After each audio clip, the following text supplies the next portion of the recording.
it's finally someone that even though I'm not necessarily exactly like them, I'm talking from a place of otherness that maybe they can relate to.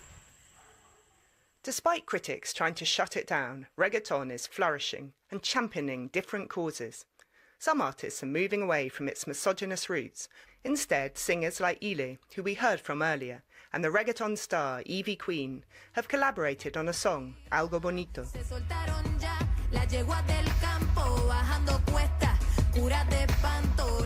Which has a feminist message telling women it's okay to be angry with the way men treat them and not to put up with it. So whether it's underground music speaking out against the government and police violence towards marginalised communities in the 90s, or reaching new audiences, reggaeton is always evolving as the wider culture of Puerto Rico continues to transform. That's all from Assignment. I'm Jane Chambers. My editor in London was Penny Murphy. That was Assignment from the BBC. I'm Jeff Goods, and this is CBC Radio 1. Good morning, Manitoba. I'm Marcy Marcusa. This is Information Radio, and we are live on 89.3 FM, 990 AM, on the app or on YouTube. Thanks so much for joining us this morning. Thursday morning after the rain, and, we'll see what comes next. Going to be a little bit windy today in Winnipeg, periods of light snow, and our temperature is going to fall to 0 this afternoon. So the thing about the rainy days was they were mild, and we're going to go through at least a day or two where it's going to be chillier here in Winnipeg.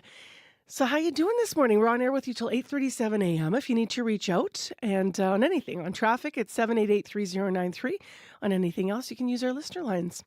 Good morning and welcome back to Corey Funk. Corey is directing the show, covers the commute. Good morning to Abby Adeyemi, who covers weather on the show and also is our technical producer and also behind the glass in our control room today. Good morning, Brad Lillies.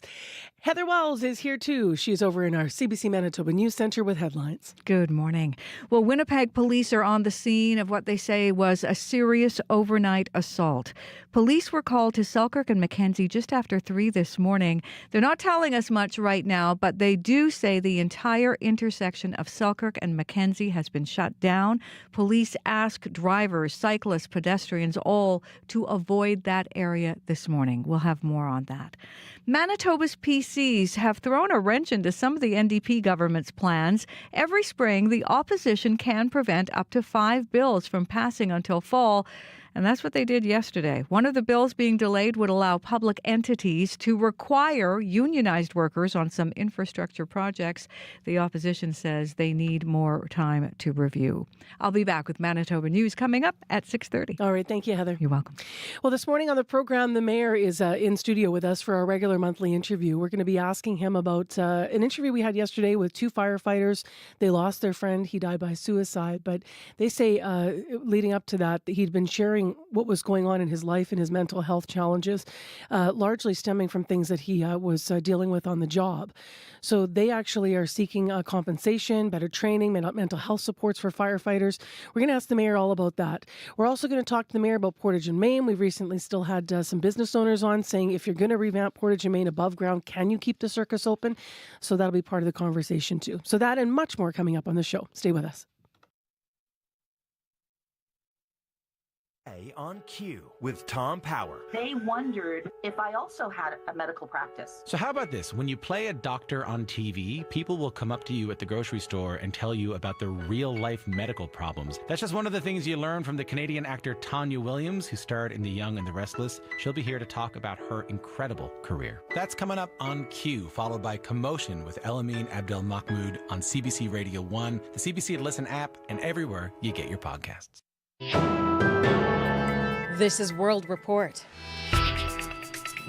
Good morning, I'm Marcia Young. There was a big jump in gas prices overnight in Ontario and Quebec. This is something we expect. What we didn't expect is something as high as what we're seeing today. That is Dan McTeague, the president of Canadians for Affordable Energy. In Ontario, prices are up this morning by at least 14 cents. That means in some cities, drivers are paying as much as $1.80 a litre. In some areas of Quebec, it's up to $1.90. McTeague says 3 factors are at play: tensions in the Middle East, the carbon tax increase, and the switchover from winter to summer gasoline. That switchover is more gradual in the western provinces That's part of the reason why they're not seeing this price jump. Analysts say that among other concerns, the rise in gas prices could drive up inflation, just as the Bank of Canada is considering interest rate cuts. The federal government says it will sell the Trans Mountain Expansion Pipeline once construction is complete, and that day is almost here. The project will begin moving oil in a few weeks, but as business reporter Kyle Bax tells us, the sale could be nearly as contentious as the pipeline itself. There's no way anyone would pay the full cost of the pipeline. Energy analyst Rory Johnson expects the federal government will have to take a financial hit. Ottawa bought the Trans Mountain project 6 years ago. The initial cost to expand the pipeline from Edmonton to the West Coast was $7.5 billion. It's since jumped to $34 billion. With construction complete, the federal government faces a decision of when to sell it, who gets to buy it, and for how much. You're going to need to take a haircut of at least 50% of this pipeline. The government could choose to delay until after the next election.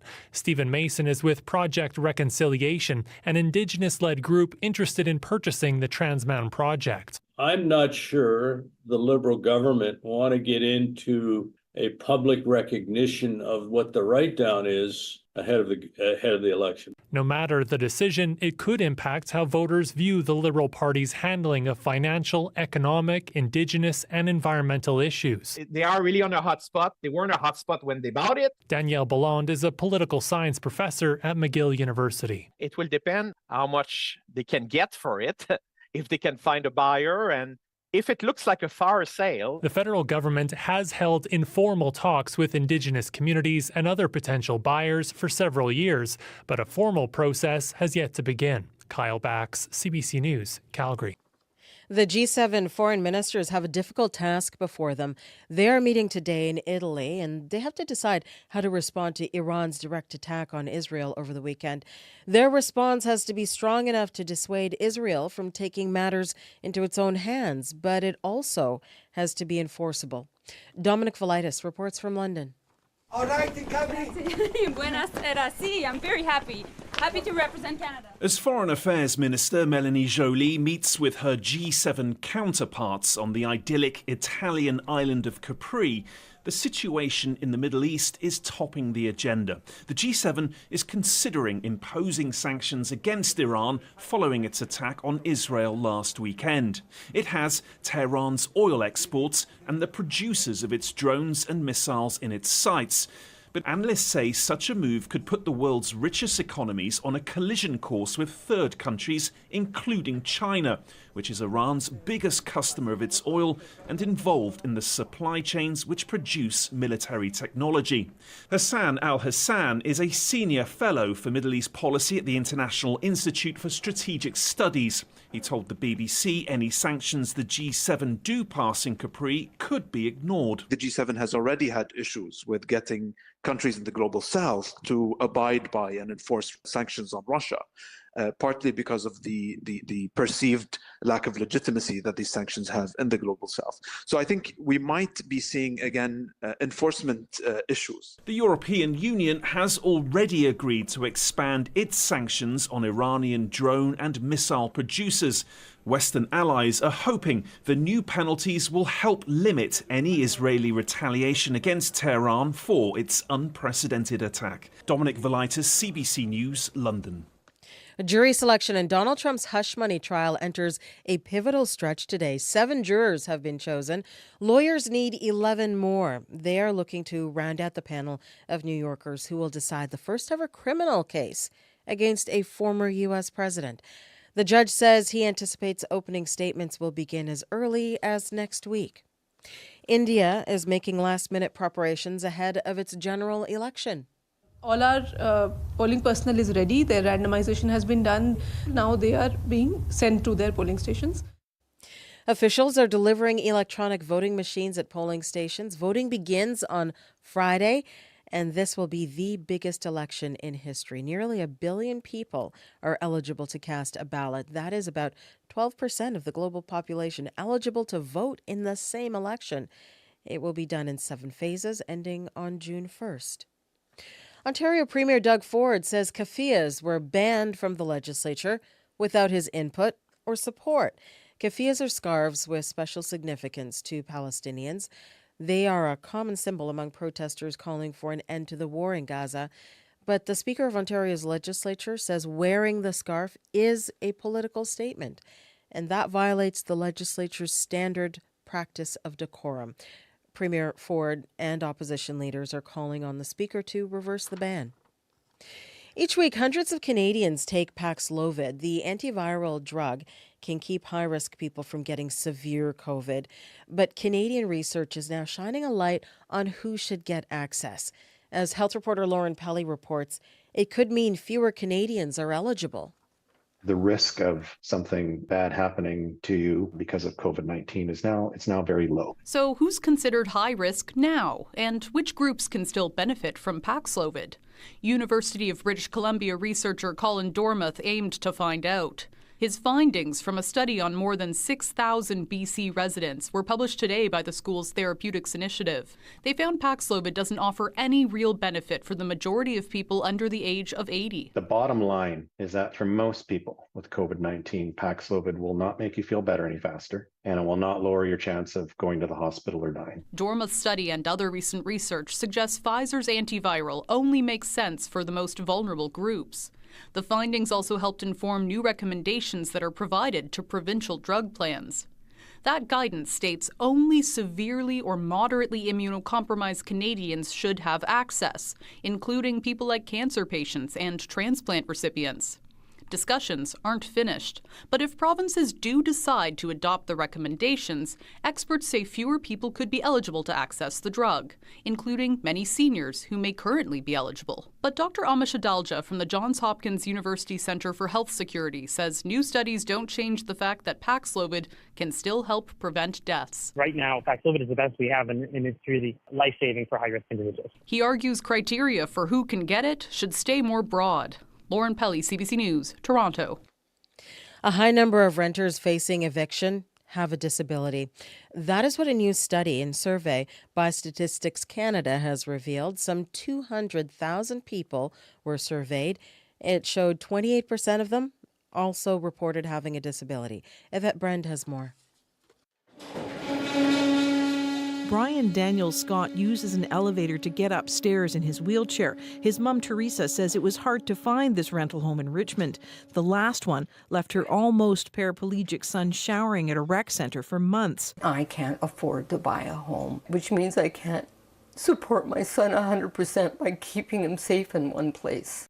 A recent study by Statistics Canada of evicted renters found that more than a quarter of them also reported having a disability. Ravia Klitter, National Director of Disability Without Poverty, says disabled renters often face discrimination. We know the biggest barrier to people with disabilities fully participating in our society in any way when it comes to services, jobs, and housing is, in fact, the stigma around disability. Damien Collins, a human geographer with the University of Alberta, says evictions often end for renters in higher housing costs. We definitely see that those folks who experience an eviction end up being worse off because they almost invariably pay more when they secure a new place to live. Maybe I should hang on to that trailer. I might have to live in it someday with my son and my partner and our dogs. That's terrifying.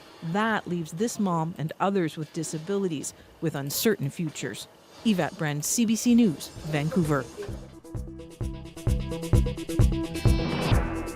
And that is the latest national and international news from World Report. News anytime at cbcnews.ca. I'm Marcia Young.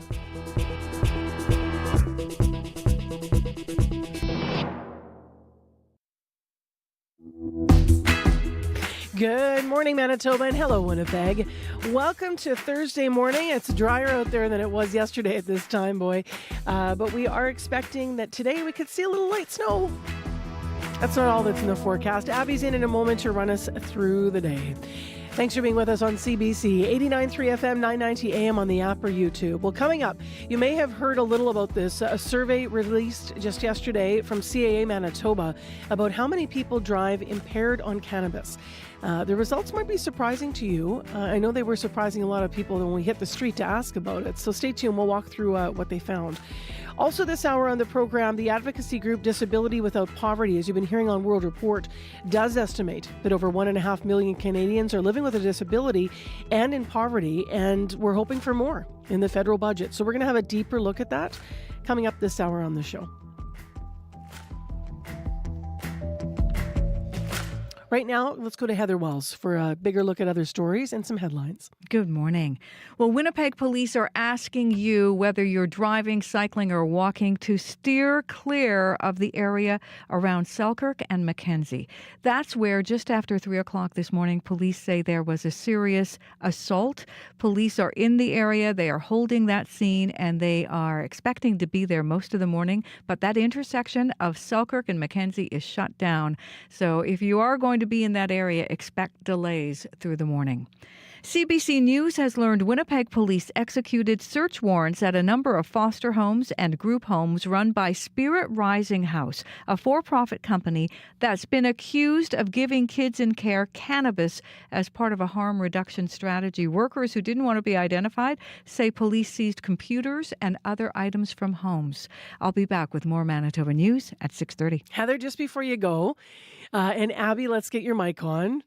Let's welcome Corey back with a round of applause. Wow. Yay. Well done, Corey Funk. Thanks, guys. Amazing. So nice. So for listeners that missed this, where were you, and what were you doing that we're clapping about? Yes, I was in Oregon, just outside of Portland, running a 100-kilometer trail race. Yeah, he said it right. Like, who does that?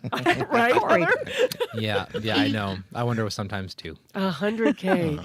And your final time was? 11:59:38. 11 hours, 59 minutes, 38 seconds. So you were literally just under 12 hours. just Did you know that when you were running? I knew I was probably going to pull it off between 12 and 13, but with about 5K left, I was like, "Ooh, I think I can pull it off under 12." And then I was kind of hoping to just mail it in, but then I'm like, I think I could pull it off, so I had to really push. Okay, I'm sorry. What happened when you crossed the line? I fell down to the ground and didn't get up for a very long time. I was going to ask you, how did you find it in yourself to push? Yeah. So who does that? You run 100K and then you're at the end and you actually find another gear. That's amazing. It's that reminder that, like, I'm here. I'm like this. I kind of got one shot at this kind of thing, and you're like, I don't want to look back and regret not doing it. Team, one more round of applause. Corey, so excited. Way to go. This is a man that trained all winter. Yeah, I know you did. So now listeners know why. Corey's always very active and year-round, but now probably know why. You really didn't miss a morning. You were on your bike or you were running every morning, despite the weather. So we'll talk a bit more about your accomplishment later, because there were other Manitobans there. Yes, so there was. Cool to hear and about. they all did really well. Yeah, it was awesome. Right now, we actually we might as well stay with traffic for a moment, and then we'll loop into the weather forecast. Abby, do we have any updates besides what Heather mentioned? No, it's just that investigation at Mackenzie and Selkirk right now. But if there is something going on out there that you do want to let me know about, give me a call on the CBC commuter line, because otherwise things are going pretty smoothly. 204-788-3093. All right, thank you, Corey. Thank you. So Abby, the forecast today, what do we have? Personally, I'll call it a chilly start for myself, because at 2 degrees, I was already getting used to the warm weather and, warm temperature. But then we just woke up to 2 degrees this morning. I felt a bit chilly. I had to more a hot cup of tea or two. That's what I had this morning. We're kind of at 2 degrees under partly cloudy skies. Today's forecast brings periods of snow starting sometime this morning, with temperatures gradually dropping to zero by the afternoon period. Now, if you're venturing out, I would advise you to take it slow on the road. Road conditions will definitely change. Now, as the day progresses, we should expect the snow to taper off late tonight, leaving us under cloudy skies and a chance of some light flurries. Now, talking about snow, moving to the north, we have a snowfall warning still for northern Manitoba. Now, here's what you need to know for folks up there. Still talking about that low pressure system that we've been talking about. It's still lingering over that region. It's going to be bringing with a prolonged period of snow, and impacted areas would include Thompson, Nelson House, South Indian Lake, Flin Flon, the Park, Cross Lake, Jempeg, Oxford House, Gillam, and Shimattawa. Now, the northern part of the the province can expect an additional 5 to 10 centimeters of snow today, followed by another 5 centimeters tonight into Friday, which means we'll be seeing a total accumulations of about 20 to 30 centimeters for the most in that region. Now, the heaviest snow is expected between Island Lake and Gillam, which is with slightly lesser amounts in surrounding communities, and then that's going to be easing off through Friday. So expect a reduced visibility in heavy snow if you're traveling, and make travel plans accordingly. Right now in Winnipeg, it is 2 degrees. We've got a few clouds out there. We're going to see some light snow starting this morning. Gusting northwest winds would come later, which will send our temperatures dropping to 0. You see anything in traffic? Give us a call, 788-3093.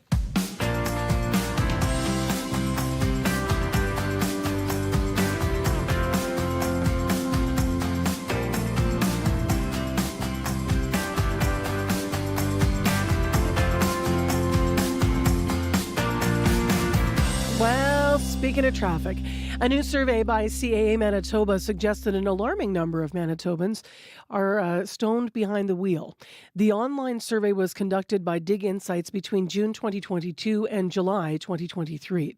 It surveyed 500 Manitoban drivers between the ages of 19 and 75, and 27% of respondents said they had consumed edibles before driving. 2/3 of those people still felt confident in their ability to drive after consuming cannabis.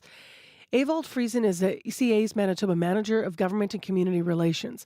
He spoke about the findings and some of the concerns with CBC host Faith Fundal on Up to Speed yesterday. Hi, how's it going, Faith? I'm doing fine. What about you when you see these survey results? What comes up?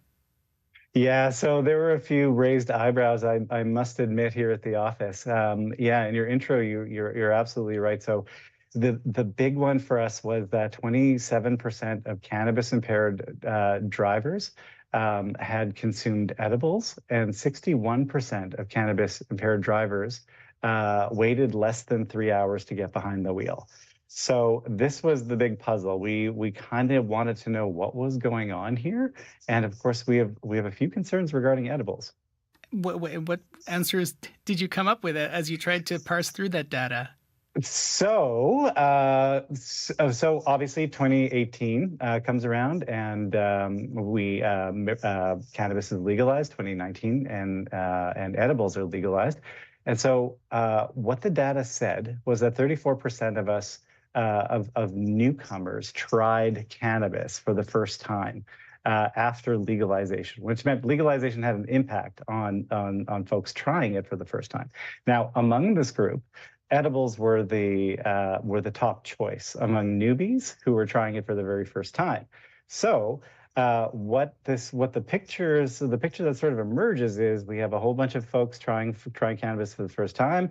They're choosing edibles, and then a lot of them are getting behind the wheel. So we wondered, well, why would you get behind the wheel? And there's a lot of very interesting reasons for this. One of which is that oftentimes people don't really understand how a dose will impact them specifically, their physiology, their body, their weight, that type of thing. Plus, dosages are different from manufacturer to manufacturer, so people are sort of underestimating the degree to which an edible specifically will affect them. And then there's some other really interesting things that came out. And when you look at the eye-raising or eyebrow-raising part of it, I mean, how surprised were you that folks, the respondents, didn't seem to have a good grasp of how impactful consuming cannabis or smoking pot would have on them and their driving? Well, generally speaking, we know that Manitobans, based on previous data, that Manitobans want to obey the laws. Like, they want to practice, cannabis consumption safely, and generally they do. So we wondered, well, what's going on with edibles specifically? 89% of Manitobans, when surveyed, say that driving high is a major problem for road safety. And where we thought to ourselves, well, great job, Manitobans. You're doing great. 89% of you see the concern here. But then 67% of us do it anyway. So we scratched our heads and said, so we understand that it can be a problem, but we go ahead and do it anyway. So what's going on here? And then it turns out 67% have confidence in their ability to drive high, which means psychologically there's something going on basically in us saying, well, I know it can be dangerous. It certainly affects my behavior behind the wheel, but I don't think it's going to sting me. And that's sort of what we discovered in the end. Combined with the fact that only half of Manitobans know the laws concerning driving high and some of the penalties associated with it, we got a little worried. So that's Ewald Friesen, CAA's Manitoba's Manager of Government and Community Relations, in conversation with CBC's Faith Fundell and Up to Speed. Now, we also want to point out this was a telephone survey, and a survey of this many people would have a margin of error of plus or minus 3 percentage point, 19 times out of 20, and it was 500 people involved. Later, we're going to hear what some Winnipeggers had to say about this, and if you want to weigh in, also if you want to weigh in with what your questions are still about cannabis, about how it affects you, about cannabis laws, about driving, about all of it. 788-3205 is our listener line here at The Morning Show. Earth Day at Fort White Alive is a magical time, and this one is for the birds. Let's celebrate not by looking at the earth below, but by looking up to the skies at our feathered friends who make this place so special. I'm Bryce Hoy. Join me for a virtual bird tour. Come to Fort White Alive's Earth Day celebration April 21st and follow the posted QR codes to learn some amazing bird facts. Visit cbc.ca/Manitoba/community for more. 622. Well, as we've been hearing, analysis of the federal budget continues, and many advocates cheered when Bill C-22 passed in Parliament in June. It outlines a Canada Disability benefit, but Tuesday, when the budget was tabled, there was disappointment. The benefit is meant to reduce poverty among working-age people living with disability by topping up provincial support funding. It proposes a maximum benefit of $2,400 per year or $200 per month for someone living with disabilities on low income between the ages of 18 and 64. So that amount of money it was earmarked falls well short of what advocates like Melissa Graham here in Manitoba were hoping for. Melissa is the executive director of Manitoba's League for Persons with Disabilities. What we were looking for was more than this. We were told over and over again that this was going to be a benefit that lifted Canadians with disabilities out of poverty and provided them with some dignity. $200 a month does not do that. Given that we heard it's going to be tied to the disability tax credit, we question exactly who is going to benefit from this benefit. Robbie Aketter is with us, National Director of the group Disability Without Poverty, to talk about this further this morning. Good morning. Good morning. I want to get right into the guts of this. We've already been doing some of the analysis of the reactions and what people were hoping for. But generally, what kinds of financial supports are provided to people with disabilities across this country now? It's provincial support, and they vary from province to province. The eligibility criteria varies, the definition of disability varies, the amount varies. For the most part, disabled people in this country are living about 30% below the poverty line. The official poverty line is $2,300 a month, and many, many benefits programs are like $1,000 below that. And living with a disability often costs more than the poverty line.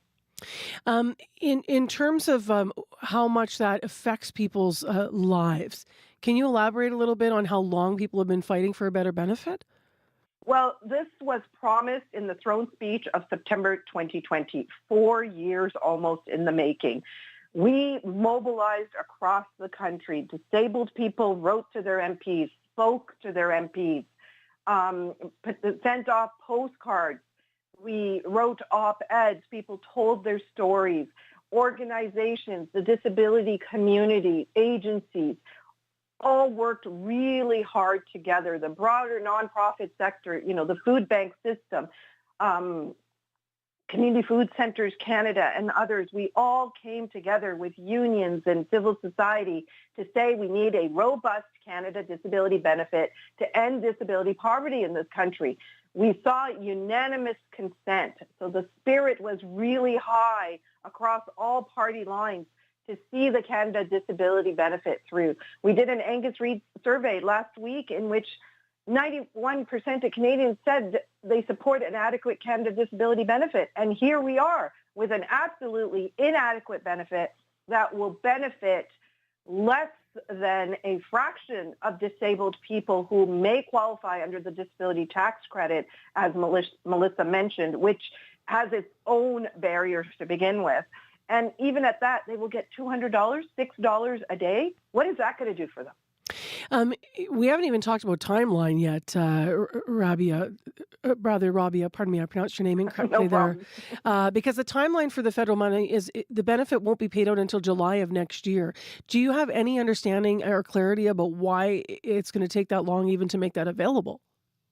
Well, this is just government process, right? They need to create the regulations, and they weren't rushing to create the regulations until they have the budgeted amount. Regulations have their own procedures that take time. So at the end of the day, we will see this money reach people by the time there's an election called. And between now and then, we are going to work hard to demand that this amount be increased. We have been promised by government now. They've offered some clarity saying this is a starting point. We have a budget. We've made history. Okay, we've checked the box on history. We've checked the box on the letter of the law. But what about the spirit? The spirit was to improve quality of life of everyday people with disabilities living in poverty in this country. How valued do you feel?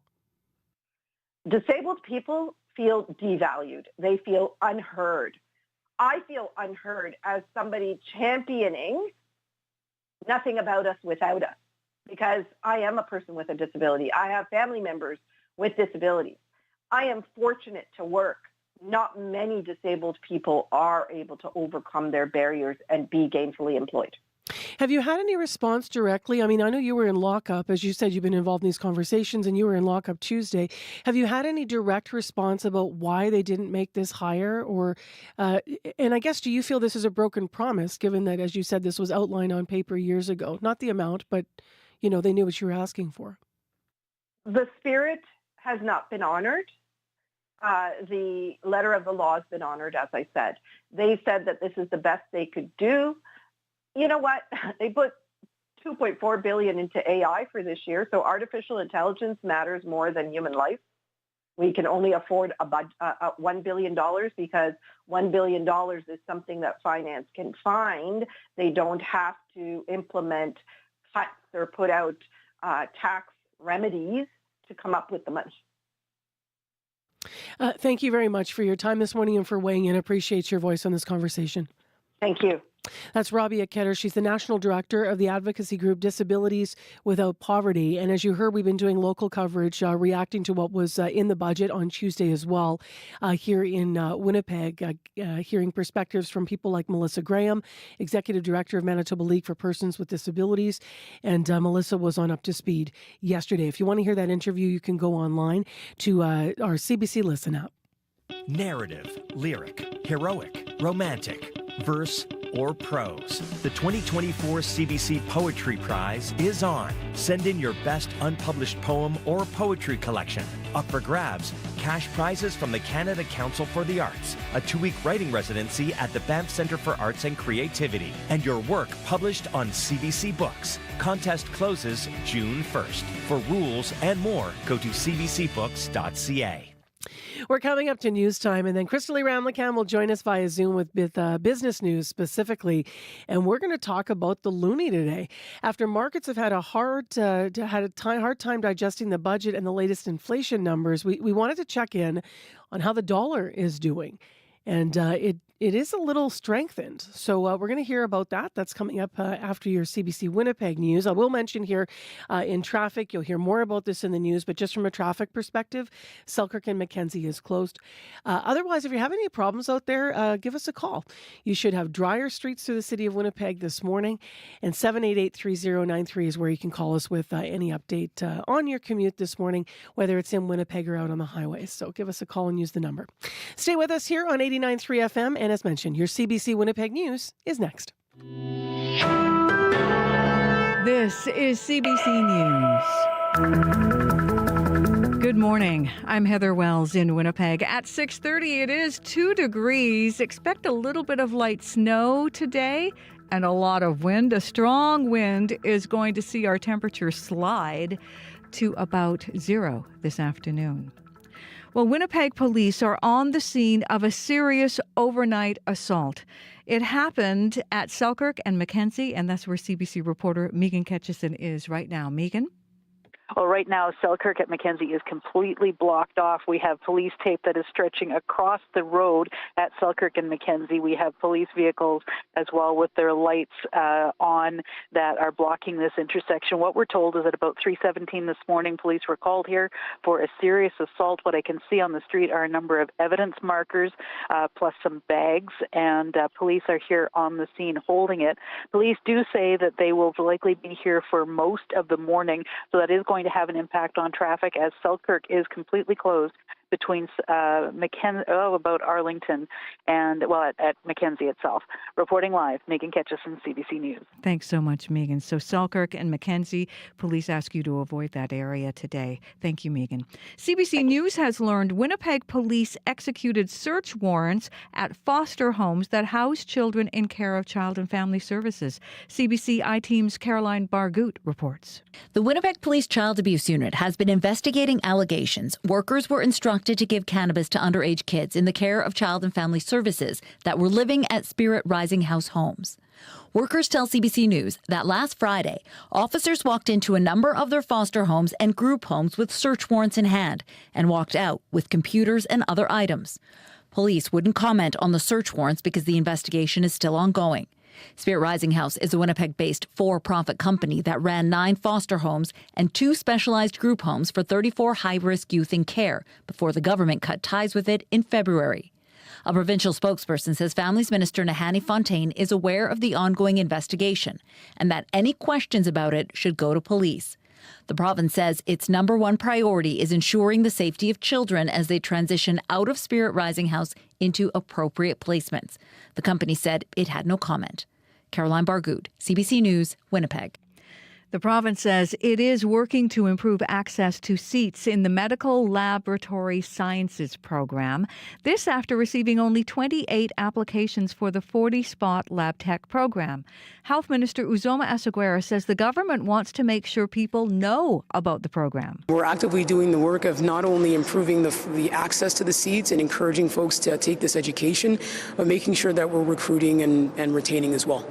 In a statement, Shared Health says it too is concerned and says it is working with the school to figure out how it can help bring more awareness to application deadlines. Manitoba's PCs have thrown a wrench into some of the NDP government's plans. Every spring, the opposition can prevent up to 5 bills from passing until fall. And that's what they did yesterday. One of the bills being delayed would allow public entities to require unionized workers on some infrastructure projects. Another delayed bill repeals a PC law to cut red tape. Interim opposition leader Wayne Iwasko maintains these delays are necessary. These bills we're holding over are going to provide Manitobans some more time. Stakeholders also need more time to review the bills. And also what we're hoping is that the NDP will reconsider some of the bills as well and scrap them. The Tories also delayed a bill to lower the compulsory school age to 6 and another bill extending serious injury leave to 27 weeks. The PCs may still support those 2 bills, but say more consultation is needed. The head of the Assembly of First Nations says the federal government needs to get serious about closing the infrastructure gap on reserves. National Chief Cindy Woodhouse is from Pinemutang First Nation in the Interlake. She says this week's federal budget falls short of what's needed to meet people's needs in housing and infrastructure. First Nations are ready to work with all political parties, and we're here in a good way and we're ready to get the ball rolling, but we need action. We can't stall and we can't waver. We need dedicated, long-term, sustainable action and investments to close these gaps. Pre-budget estimates pegged the infrastructure gap at more than $425 billion for First Nation, Inuit and Métis people. The Liberals have pledged to close that gap by 2030. It was the end of an era in Tempe, Arizona last night. The Arizona Coyotes played what is widely expected to have been their final game after 27 seasons in the desert. They're believed to be on the move to Salt Lake City, Utah next season. Kurt Kielbach was the team's play-by-play voice from its days in Winnipeg until more than a decade after the team moved to the Phoenix area. Kielbach says the franchise was doomed by poor marketing, multi-ownership changes, and finally a tiny home arena it was forced to share with a college hockey team. When you start to move into a building that only seats 5,000 people, you can't call yourself Major League anymore. So once they moved into that rink, you knew the writing was on the wall, and I think just about everybody was surprised that they lasted a second year in the Mullet Arena, let alone the first. Kielbach expects the franchise will flourish in Salt Lake City thanks to a more solid ownership and less competition from other pro sports teams. You can find more news updated throughout the day. All you have to do is head to cbc.ca/Manitoba. Kurt Kielbach. Yes, a voice from the Wow. past. I love that voice. I know if I close my eyes, I'm like a teenager. And I'm listening to his voice. So, wow.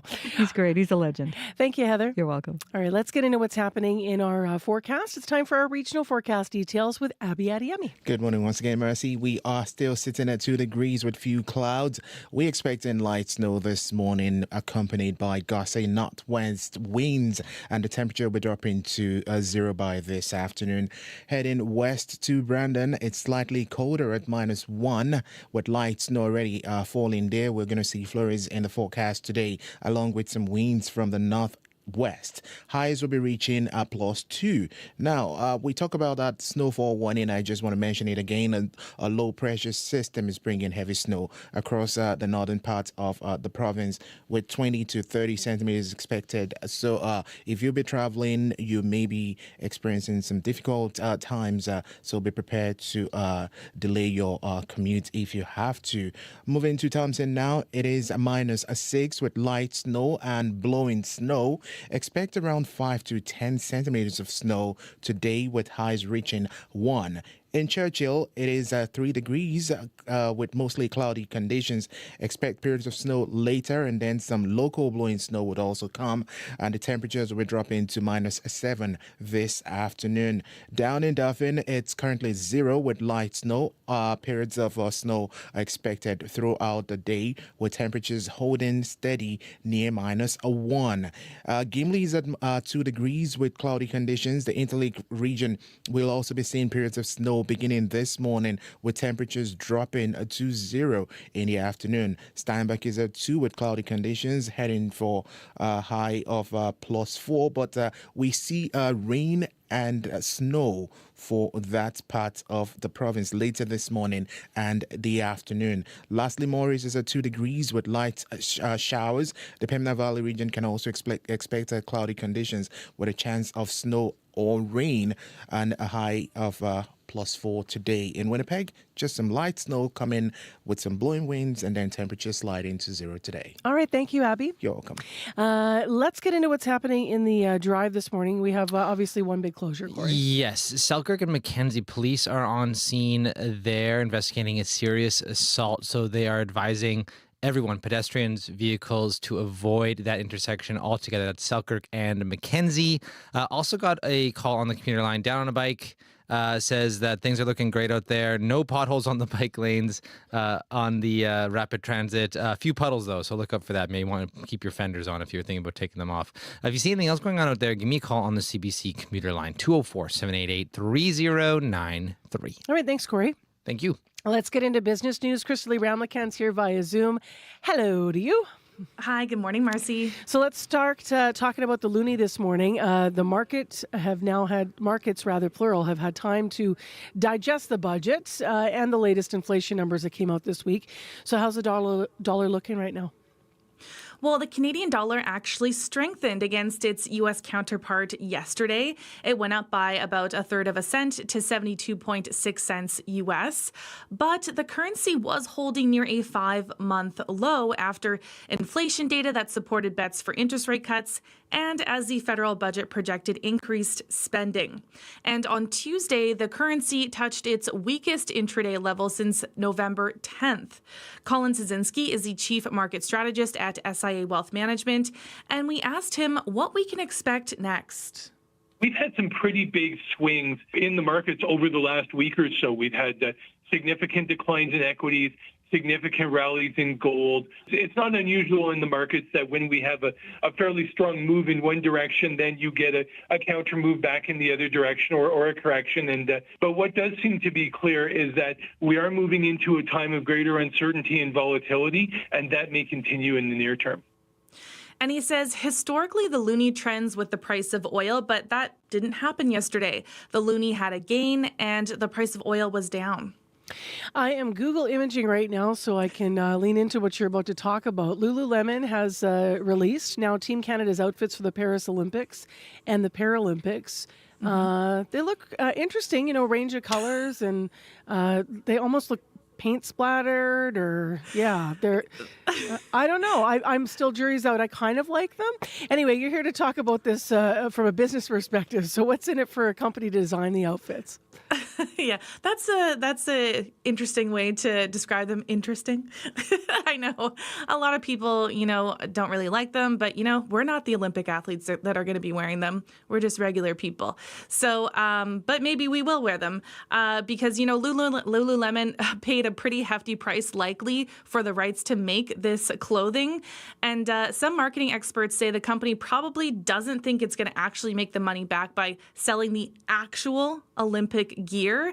I mean, the items are pretty pricey. A jacket costs $400 and a t-shirt is $100, although I guess that's not totally out of line with how much Lululemon charges these days.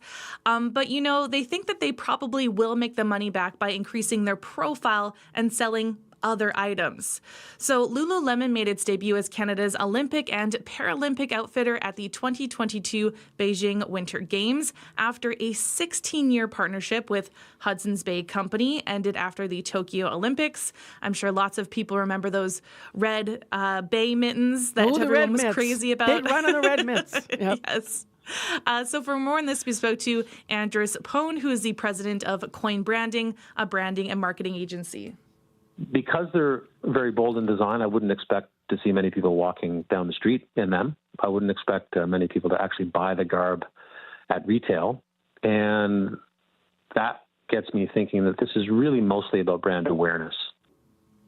So a little background here on the design process. Lululemon led product testing and feedback sessions with 19 Canadian Olympic and Paralympic athletes across 14 sports. And Marcy, we are less than 100 days from the start of the Paris Olympics. We are. And if listeners are wondering why I'm not giving a better description of these outfits, it's really hard to describe because you have to get super close in to look at what the patterns are made of. Because at one point I was going to describe it as snakeskin, and it's like, it's not snakeskin though. You'll see. Google image, check it out. Yeah. The other big talker, and I know that you and I aren't going to talk about this, Crystalie, is that breakdancing is in the Olympics. Oh wow, yeah. Breaking. Oh, that's why I saw the picture of the guy breakdancing with the new outfit on. Exactly. I was wondering. Exactly what I'm looking at right now. All right, let's get to another business story before we look at markets this morning. It is about the NHL. Obviously, we now have playoffs set. Jets in the first round. So the dates and starting times for the first round in the Eastern Conference. We still are waiting for a few, but obviously teams are battling it out for the Stanley Cup. But what else is in it money-wise for teams to make the playoffs? Well, they will get a financial boost. So by postseason, most team expenses have been paid. So playoff revenue is extra earnings. Arenas often sell out, so sponsors will pay more because more people are watching. We spoke about this with Dan Mason, who is a professor at the University of Alberta, and he researches sports leagues and franchises.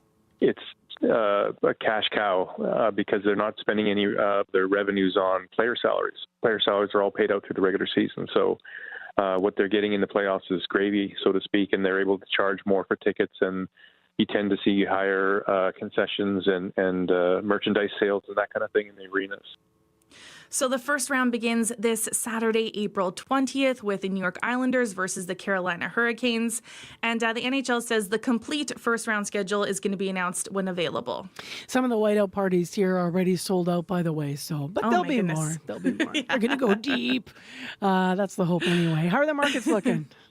So in Europe, markets are higher, even as Wall Street logged another day of declines. Right now, Germany is down, but the UK and France are both up. In Asia, markets climbed across the board. Japan, Shanghai, and Hong Kong are all up.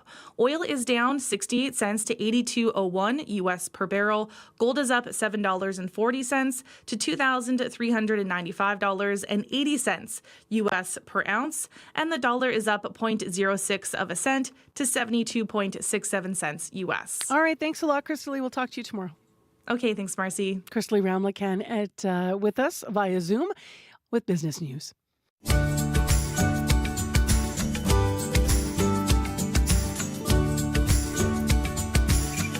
It is 6:45 a.m. Thanks for joining us, everyone. Bit of a drag, this weather. I know we need the moisture, but after the weekend was so sunny and near 20 on Saturday, it was gorgeous here. It's kind of hard to get back into this mode, but this will leave us. We'll be back in double digits and sunshine soon, but not today. Today we're going to fall to 0 this afternoon in Winnipeg. Gusty winds. Right now it's mainly cloudy and 2, and we also are expecting periods of light snow in the city. A little bit of music next in the show from Tenille Townes, who now calls Nashville home, but her latest song reflects on her journey to get there from Canada, specifically from Grande Prairie, Alberta. This is Tenille Townes. The tune's called Thing That Brought Me Here.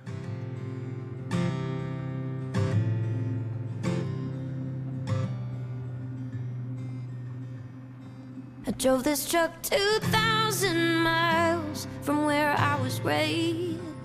47 hours if you take interstate. It brought me all the way to where I am now. Still spinning wheels, finding my way somehow.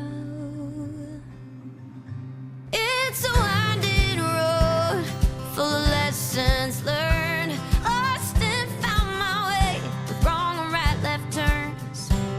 But I would keep my on this steering wheel. I'm still holding on to the thing that brought me here.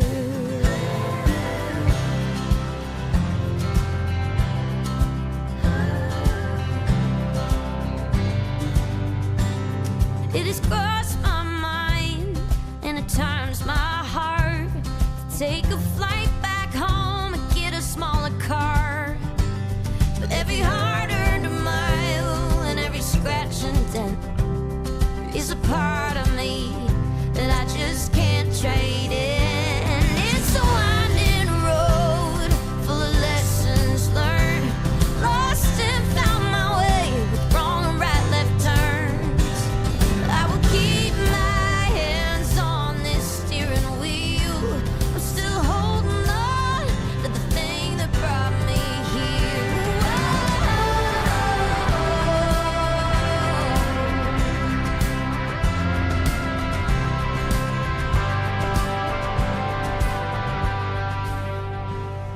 I can hear it now through the stereo. It's like a melody that I just can't let go. It's a mess of hope, a little luck and fear. I'm still holding on to the dream that brought me here. Oh, it's a winding road full of lessons learned. Lost and found my way with wrong and right, left turns. I will keep my hands on this steering wheel. I'm still holding on to the truck that brought me here. Still holding on to the dream that brought me here.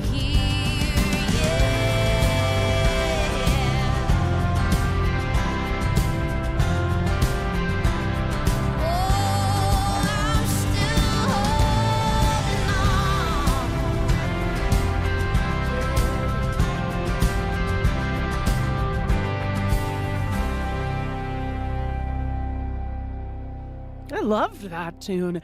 That was Tenille Townes and Thing That Brought Me Here, originally from Grande Prairie, Alberta, and made her way to Nashville. You've heard it over and over again. Recruiting more doctors and nurses is a top priority in Manitoba. But it's a slow process. In the meantime, hospitals are struggling to keep their ERs staffed and open. How has that impacted you and your family? What have you experienced, and how much do you worry about your family and friends? I'm Janet Stewart. Join me Thursday for our Radio Noon call-in conversation. Leave me a message now if you prefer at 204-788-3797. So it's all about doctors, healthcare professionals, what worries you, how to attract them here. That's on the community conversation between 12:30 and 1. If you're up early this morning and you already want to leave a message, you can't make it and call in live this afternoon, please do that. So 788-3797, as you heard Janet say there, is the Radio Noon listener line. Right now it's 9 minutes to 7 a.m. and we return to analyzing the budget this week because there was so much in it. The federal budget included disability benefits. We talked about that this hour, but next we are turning our attention specifically to the huge number of promises made around housing. We're going to take a look at it this morning, though, specifically at what was in the budget for renters. So Katie Burkholder-Harris is with us to discuss the measures. She is the Executive Director of the Alliance to End Homelessness in Ottawa. Kate, thank you for joining us. Yeah, thanks for having me. So how helpful did you think the budget was for renters across the country? I think that it's one of the first federal budgets in a long time that remembers that 30% of the country rents. And often it seems like people get lost in thinking, we talk only about home ownership so often, but big picture, I think that there's some great initiatives here for rental. I think we need to see some strengthening to make sure that rental construction is actually very affordable for people, for both low income, but also for middle income folks. So can you specify when you say there were some great things here for rental and we need to make sure, we have to keep an eye on them and make sure they're done properly. But what specifically was great that you're thinking about there? Yeah, so this wasn't even in the budget, but I think the GST rebate that's happened, like these kind of financial incentives to try and get more construction of rental. There's certainly like the rental financing initiative, which has been rebranded in this budget to try and spur more rental construction. There's a renter protection fund that's specifically around a renter's bill of rights, helping people sort of move towards homeownership because your rental credit can actually build your credit score. But I think all of those don't go far enough, and we need to push further if we really want to see diving into affordability. So push further in what way? So one thing that I'd love to see, because I think it's absolutely paramount to getting a handle on the housing crisis, is more non-market rental. And there's not enough in this budget to be able to really start to get a handle on it, though I think there's pathways to get there. So some of the stuff like public land, if we were to make sure we're using public land or government-owned land and using that for nonprofit housing, we'd actually start to be able to really scale up that kind of really affordable housing that's affordable permanently. Whereas I think when you do some of the deals with private developers, the deals for affordability are, 10, 15, 20 years of affordable housing, and they've been government financed. So really making sure that we're putting public money towards public good as much as possible. And then I think just digging into having a really clear understanding of what does affordable mean. And there's kind of multiple definitions. And I think the one that we need to go with is the one based on people's income that says actually it's 30% of whatever your income is. That's what affordable housing is. So I'd love to see that be kind of the consistent standard across the budget for how these programs are designed. You talked about public land. So there's two things in here. There's a measure called Public Lands Acquisition Fund. And then there's also that proposal that we were hearing about to use public properties. They use the example of Canada Post offices and federal offices that are, deemed to be underused to actually flip them and use them to build more housing. What are your thoughts on those two initiatives out of the budget?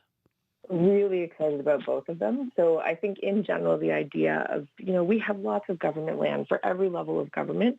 And a lot of it can be well located near transit stations, in more central areas.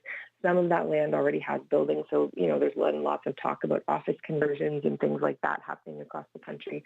But just generally, if you take the cost of land out of building housing, it can take 15 to 25% of the cost out of a build. That is significant.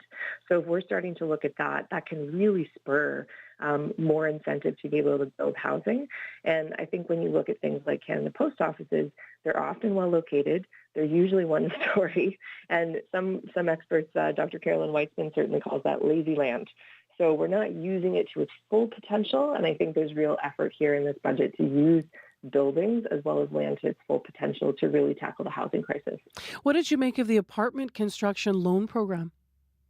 Yeah, so that's the one that's been rebranded. It used to be the Rental Construction Financing Initiative, and it's cost matching. The feds kick in some. They want other levels of government to kick in money. And it's to incentivize predominantly private developers to be able to build affordable housing. And that's one that I'm a bit suspicious of. A lot of the funding or a lot of the units that have been developed for that aren't really affordable. And in fact, the Globe and Mail published an article this weekend on how some of the rents from those from that fund have actually been higher than average market rents, which is really concerning. You know, this is not about building housing, it's about building affordable housing. And so we need to really tighten up the definitions of what affordable means. If you're going to get government money, you need to be doing public good. And that's something that, you know, the private market is critical to solving the housing crisis. But a lot of the time they can't build at the levels of affordability that we need. And so let's make sure that we're putting our government money into especially the nonprofit sector, which is mandated to build affordable housing and to hold it affordable in perpetuity. I just want to spend our last minute here because you're in Ottawa, but you also, I know, we're with the Canadian Observatory on Homelessness nationally as well. We just had our provincial budget here. There was a lot of talk about the importance of that distinction, affordable versus social housing, you know, who's paying for it. And over the many years, there's just been government hesitancy to get back into social housing in a big way. We are starting to see some units now being announced. What do you think is behind making this shift if governments at all levels are going to get really back into being the solution on this? You know, I think it's all connected on a spectrum, but I think visibility of encampments is actually the thing that's spurring that because it's the most visible version of homelessness that the public has ever seen. And we did not have homelessness when we had enough social housing stock in Canada or non-market housing. And when you see the stopping the investment in social or non-market housing in the 90s, you see homelessness literally get created in the next kind of 10 years. And so if we really want to tackle the housing crisis and the homelessness crisis by extension, we desperately need a chunk of our housing supply to be not making profit. Our housing system is kind of so warped at this point and so filled with, you know, a lot of folks who are investing. And in many cases, they own just one additional property because they have an unaffordable mortgage. But if that's how it's made, there's not incentive within the market to make rents affordable. So we really do need a component of the market that's actually mandated to be affordable, which is what social and nonprofit housing is. Thank you very much for being with us, Kate. Thanks so much. Take care. You as well. That's Kate Burkholder-Harris, Executive Director of the Alliance to End Homelessness, Ottawa. It is 3 minutes to 7. Heather Wells here with headlines. Good morning. Well, Winnipeg police are on the scene of a serious overnight assault. Police were called to Selkirk and Mackenzie just after 3 this morning. They aren't releasing many details, but that entire intersection has been shut down. Police ask drivers, cyclists, pedestrians to avoid the area. And hockey fans in the Phoenix area now know what people in Winnipeg were feeling 28 years ago. The Arizona Coyotes last night played what's widely expected to have been their final game in the desert. The NHL team that relocated from Winnipeg in 1996 is on its way to Salt Lake City, Utah. We expect an official announcement later today. I'll be back with more Manitoba news at 7:30. All right. Thank you, Heather. You're welcome. Well, Heather, just mentioning Selkirk Mackenzie closed. Elsewhere in traffic, highways 10 and 16 around Minnedosa and Neepawa are now being reported as snow covered. That's on Manitoba 411, Highway 83 and 45 around Russell as well. So you could see maybe some difficult conditions in those areas. Call us with any updates if you're in that part of Manitoba or in the city of Winnipeg with any challenges. 788-3093 is the commuter line. It's mostly cloudy. It is 2 degrees in Winnipeg and our temperature is going to fall. We'll be around 0 today. Winds are going to pick up, gusting 40 to 60 northwest this afternoon. So kind of a chilly day ahead with the winds and right around 0. Periods of light snow expected to begin this morning as well. In the next hour of Information Radio, there is a program that provides supports to firefighters experiencing mental health challenges, but it needs funding to start operating here. We're going to hear more about that program. We'll also hear more about where that, the possibility to bring it here is at. Coming up. And this, of course, builds on the conversation we had yesterday about the death by suicide by a Winnipeg firefighter. His friends were in to say, who are also firefighters, to say more mental health needs to be offered on the job. So stay tuned. Also, the mayor in with us for our monthly interview.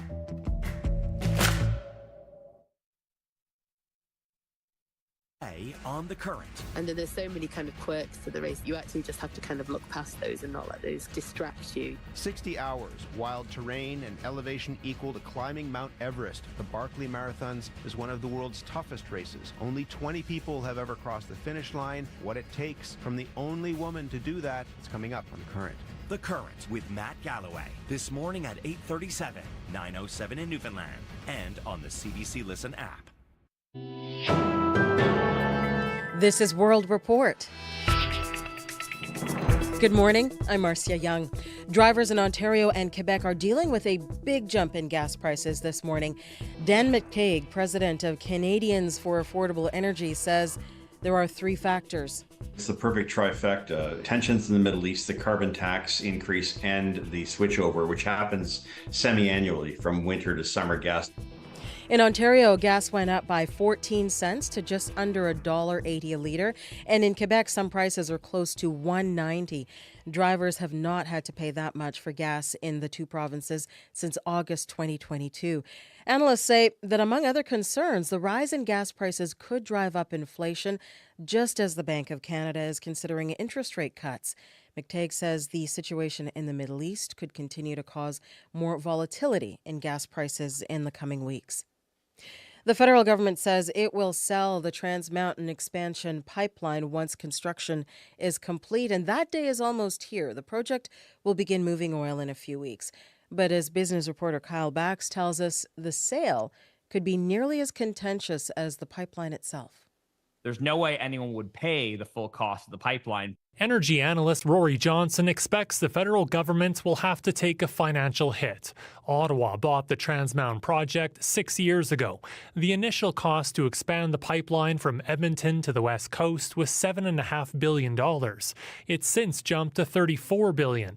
With construction complete, the federal government faces a decision of when to sell it, who gets to buy it, and for how much. You're going to need to take a haircut of at least 50% of this pipeline. The government could choose to delay until after the next election. Stephen Mason is with Project Reconciliation, an Indigenous-led group interested in purchasing the Trans Mountain project. I'm not sure the Liberal government want to get into a public recognition of what the write-down is ahead of the election. No matter the decision, it could impact how voters view the Liberal Party's handling of financial, economic, Indigenous, and environmental issues. They are really on a hot spot. They weren't a hot spot when they bought it. Danielle Ballond is a political science professor at McGill University. It will depend how much they can get for it, if they can find a buyer, and if it looks like a fire sale. The federal government has held informal talks with Indigenous communities and other potential buyers for several years, but a formal process has yet to begin. Kyle Bax, CBC News, Calgary. The G7 foreign ministers have a difficult task before them. They are meeting today in Italy. They have to decide how to respond to Iran's direct attack on Israel over the weekend. Their response has to be strong enough to dissuade Israel from taking matters into its own hands, but it also has to be enforceable. Dominic Velitis reports from London. All right, Buenas era. Sí, I'm very happy. Happy to represent Canada. As Foreign Affairs Minister Melanie Joly meets with her G7 counterparts on the idyllic Italian island of Capri, the situation in the Middle East is topping the agenda. The G7 is considering imposing sanctions against Iran following its attack on Israel last weekend. It has Tehran's oil exports and the producers of its drones and missiles in its sights. But analysts say such a move could put the world's richest economies on a collision course with third countries, including China, which is Iran's biggest customer of its oil and involved in the supply chains which produce military technology. Hassan al-Hassan is a senior fellow for Middle East policy at the International Institute for Strategic Studies. He told the BBC any sanctions the G7 do pass in Capri could be ignored. The G7 has already had issues with getting countries in the global south to abide by and enforce sanctions on Russia, partly because of the perceived lack of legitimacy that these sanctions have in the global south. So I think we might be seeing, again, enforcement issues. The European Union has already agreed to expand its sanctions on Iranian drone and missile producers, Western allies are hoping the new penalties will help limit any Israeli retaliation against Tehran for its unprecedented attack. Dominic Velitis, CBC News, London. Ukrainian officials are pushing the U.S. Congress to pass its stalled foreign aid bill. Denis Shmyhal is the Ukrainian prime minister. He told the BBC Russia must lose this war. If Ukraine will fall, the global system of security will be destroyed. There will be many conflicts, many such kind of wars, and in the end of the day, it could lead to the Third World War. Ukraine says it does not have enough weapons to shoot down all the missiles Russia is launching. At least 12 people were killed yesterday. The U.S. foreign aid bill includes $61 billion for Ukraine, but some Republicans say they will not support it until the government pledges more funding for U.S.-Mexico border security. Temperatures in West Africa's Sahel region are soaring. They are in the midst of unusually intense hot spells. A new report released this morning finds it is a result of human-caused climate change. The World Weather Attribution Analysis shows the burning of gas, oil, coal, and trees are the culprits. It says this is particularly the case with wealthier countries in the north. Mali and Burkina Faso experienced temperatures of more than 45 degrees Celsius between April 1st and the 5th. The heat wave filled hospitals and mortuaries. The number of dead is unclear because of a lack of data from the affected countries. The world's largest democratic exercise is about to begin in India. Nearly 1 billion people will head to the polls starting tomorrow. They are electing their representatives in India's lower house of parliament, and voting will take 6 weeks to complete. Freelance reporter Priyata Bajbasi has more. It's a mammoth election in the world's most populous nation. Voters will cast their ballot in 7 phases across 1 million polling booths. 15 million polling staff and security personnel will be deployed. And all pre-election surveys predict a comfortable win for Prime Minister Narendra Modi's Hindu nationalist Bharatiya Janata Party or the BJP. Some surveys put his approval ratings as high as 80%. Modi is telling voters, now more than ever before, the nation needs a strong leader like him. At a time of global crisis, we need a stable government with full majority in India. A government that can make India a developed nation, one that can make India economically stable. 24 rival parties have come together to take Modi on. They call themselves the India Alliance. But opposition parties are facing a spate of legal cases. They accuse Modi of cracking down on dissent ahead of the polls. Opposition leader Rahul Gandhi. What sort of an election is this? Leaders are being threatened, state governments are made to fall by bribing leaders. If Modi does win, he'll become only the second Indian leader in the country's history to win 3 back-to-back mandates. Priyata Bajbasi for CBC News, New Delhi. Scientists around the world are working to address an emerging health crisis. Antimicrobial resistance happens when germs like bacteria and fungi build up resistance to drugs like antibiotics. It is of particular concern in the veterinary world. Research into this problem led to a friendship between 2 scientists in Saskatchewan. As Sam Sampson tells us, they continue to work together on opposite sides of the globe.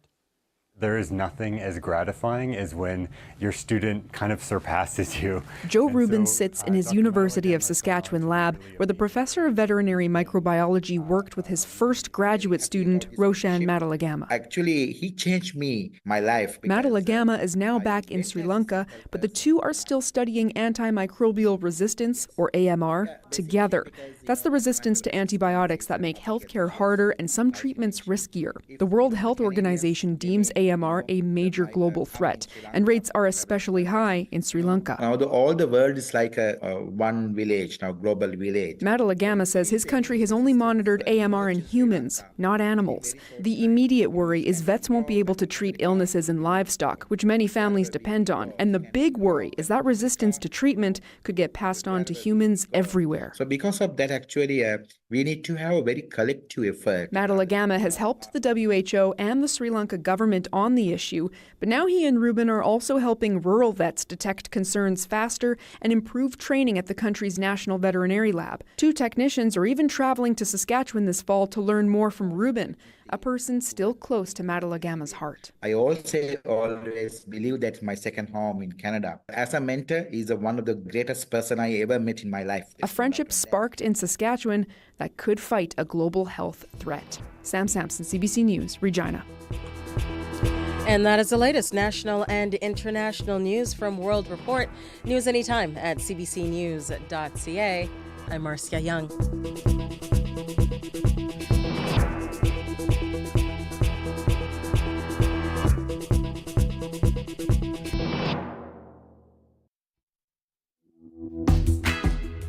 Well, good morning, Manitoba, and hello, Winnipeg. Welcome to your Thursday morning, and thanks for joining us. It's cloudy out there, and it's 2 degrees, and we are not going to get warmer today in the city.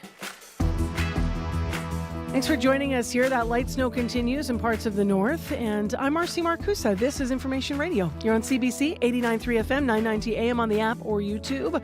And this hour, the mayor's going to come into the studio, sit down with us for our regular monthly interview, and we have a lot to talk about. The federal budget came out this week. What is in it for the city of Winnipeg? Is this finally going to provide a way forward funding-wise for the much-needed North End sewage treatment plant? So we'll find out about that and more.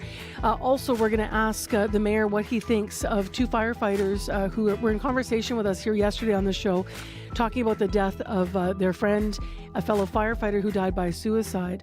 They and the union want the death declared in the line of duty. We're going to ask the mayor about that. So stay tuned. Other programming as well. But first, we need to dip into headlines here. What's up, Heather Wells? Good morning. Well, CBC News has learned Winnipeg police executed search warrants at a number of foster homes and group homes run by Spirit Rising House. It's a for-profit company that's been accused of giving kids in care cannabis as part of a harm reduction strategy. We'll hear the latest from the I-Team. And Manitoba PCs have thrown a wrench into some of the NDP government's plans. Every spring, the opposition can prevent up to 5 bills from passing until the fall. And that's what they did yesterday. One of the bills being delayed would allow public entities to require unionized workers on some infrastructure projects. We'll hear the details of that in our next local news at 7:30. All right. Thanks, Heather. You're welcome. More in the forecast now. Speaking of details, here's Abby Adiyomi. Still at 2 degrees with clouds hovering above us. Just brace yourself for light snow and gusty winds this morning. Temperatures will drop into 0 by the afternoon, and tonight the snow will taper off in the evening, leaving us with cloudy conditions, and light snow will still continue. Expect temperatures to dip to a chilly -2 degrees later tonight. Looking ahead to tomorrow, Friday, we can anticipate more periods of light snow throughout the day, with a high still reaching 0 degrees, and it's going to be another day where you just need to stay warm. In Brandon, we're currently at -2 degrees with light snow and gust winds. Northern Manitoba, remember, there's a snowfall warning in effect with 20 to 30 centimeters expected, so travel with caution.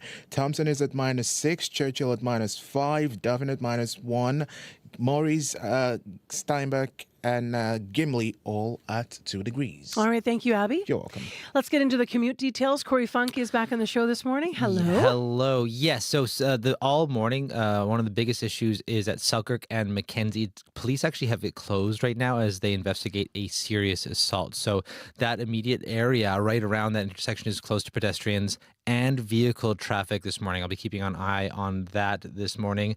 As well, got a call from Ben who says there's a train stopped at Logan and Weston, and that's causing backups, as you can imagine, going both ways there as it crosses Logan. So do look out for that. That may be causing some backups. As well, that snow that we've been talking about is actually starting to impact the highways in western Manitoba. Highway 83, 41, right around Russell there, is being reported as covered right now on Manitoba 511, and that actually is all the way down through Highway 16, all the way to Minnedosa, Neepawa area. That whole area of southwestern Manitoba is being reported as covered. A lot of the highways in that area. So I heard from Thomas, he said he woke up this morning to his car being frozen shut. Oh, no. I know. So it's kind of that wet, gross kind of frozen snow that you're kind of getting there. He lives in the area, and he said he's just going to hold off actually before hitting the highways, wait about half an hour, see how the conditions look. If you see anything else going on out there, you want to give me tell me exactly how that looks, give me a call, 204-788-3093.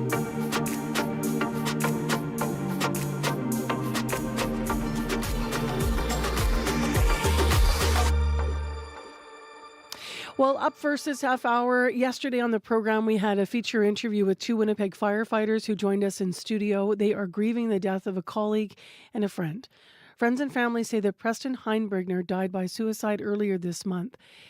Dale Gagne and Ken Guerin spoke about him. Preston was one of those guys. He was a salt of the earth type of person that touched everybody that he met. You know, I was his close friend, but seeing his relationship, the way he treated people, that is what made Preston super special. He didn't just treat his friends like gold.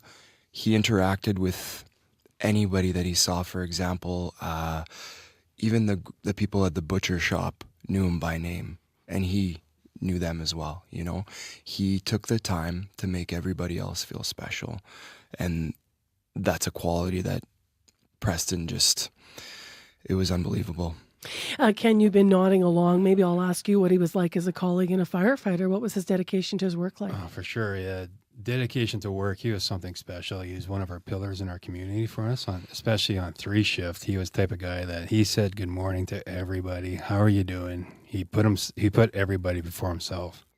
Dale Gagne and Ken Guerin, who were close friends with Preston. Now, they also spoke about how deeply he was affected, Preston was, by seeing people suffering every day while responding to calls, and how firefighters are responding to more calls involving injury and death on the streets now more than ever before. One of the things that really stayed with me yesterday was when Ken said that in a year, he's like a 21-year firefighter now, in a year, there used to be 4 to 5 overdose calls. He says they now see that in a shift in Winnipeg. Resilient Minds is something we're going to talk about next. That's the name of a program. It's available through the Canadian Mental Health Association. It is for first responders, and it is in operation, running in provinces like BC and Ontario. It's not yet active here in Manitoba, but it is being discussed, I understand, and we'll update you on that in a moment. But first, let's learn about it. Marion Cooper, CEO of the Canadian Mental Health Association in Winnipeg. Hi, Marion. So how does Resilient Minds work? Well, Resilient Minds, just a little bit about the history. It was a program that was developed in 2016, and it was a partnership with the Vancouver Fire and Rescue Services and the Canadian Mental Health Association. And at that time, it was developed with firefighters and first responders. So it was really co-designed with them based on their experience of psychological trauma in their workplace and the things that they experience on a day-to-day basis in the Vancouver community, and really responding to the trauma they were dealing with with the East Side. So it's certainly relevant to what you just shared around what's happening on a daily basis for our firefighters and first responders.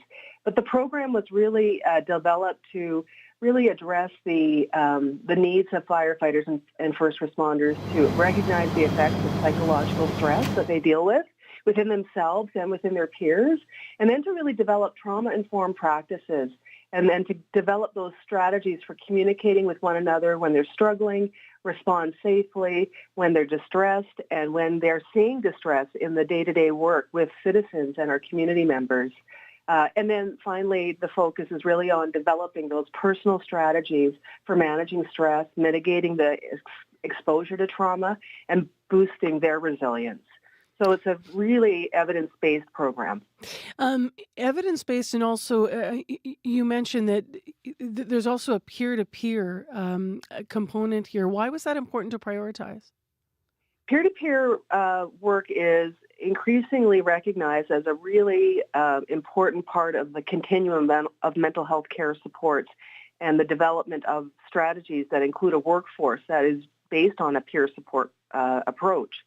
So that peer-to-peer connection is critical because in the real moments of the day-to-day, having peers who have mental health literacy, who know how to respond to their colleagues and coworkers is very, very powerful. Instead of letting things just build up and then booking an appointment with a mental health professional, we need these resources in real time. How far does it also go to combating the stigma that we heard about from the firefighters yesterday?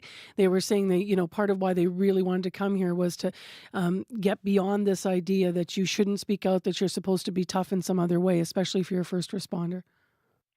Absolutely. I mean, as much as we all believe that we've made progress, and Marcy, you've been a champion of mental health and We've over the last 10, 15 years, we've certainly seen the conversation change around mental health, and people do talk about mental health in a way that they didn't 20 years ago, but we still have a huge way to go, particularly in workplaces, right? Because workplaces, be it first responders, firefighters, healthcare, they're hired to do a job.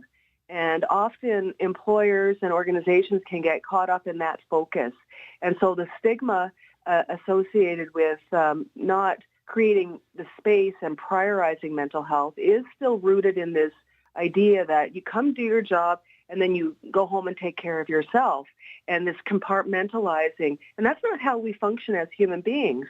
We're whole people bringing our emotions, our psychology, our well-being in everything we do. And how human is it that you come home to and then you think you're failing? So I'm just thinking about these firefighters, for example, who would be on the job there to help people thinking, get into this to fight fires. And now the reality of your job has shifted, which is fine. But then you're responding to very different work, takes a very different toll. You come home and maybe you're feeling like, why am I feeling like this? Right? Totally. Something must be wrong with me. And really, it's just the situation's changing. You need more support to stay mentally well. What are you hearing? What's the feedback from firefighters in other provinces around this program? Well, the feedback's been amazing. The program scaled up in 2020. Of course, that was during the pandemic. So we were poised to roll it out here in Manitoba. We had done some training in terms of the mental health trainers, but also with first responders and had done some training. And unfortunately, it didn't move forward because of just everything else that was happening and a lack of funding to support the program. And I think, the fire department was exploring other programs like Working Minds for first responders. And I don't know if that ever got off the ground. That's a Mental Health Commission of Canada program.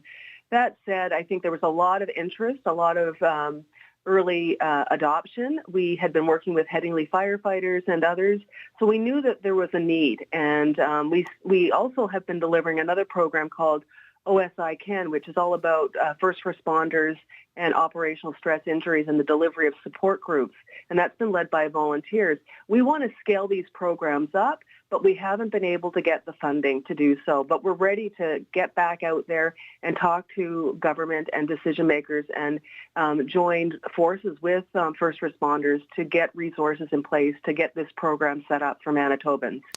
Do you have a dollar figure on how much funding it would take to have it, since the pre-work's already been done? Well, the program's been developed. The training is ready. There's many aspects to the training. You need a coordinator on the ground supporting the program. You're probably needing about $150,000 to get this going and to have it functioning well across this province, working with fire departments and first responders. Just last, Marion, I wonder whether or not you'd also like to see something, strengthened to what already exists in the Brandon Fire College. I'm thinking about where firefighters are trained in Manitoba in terms of the mental health piece, before they're on the job.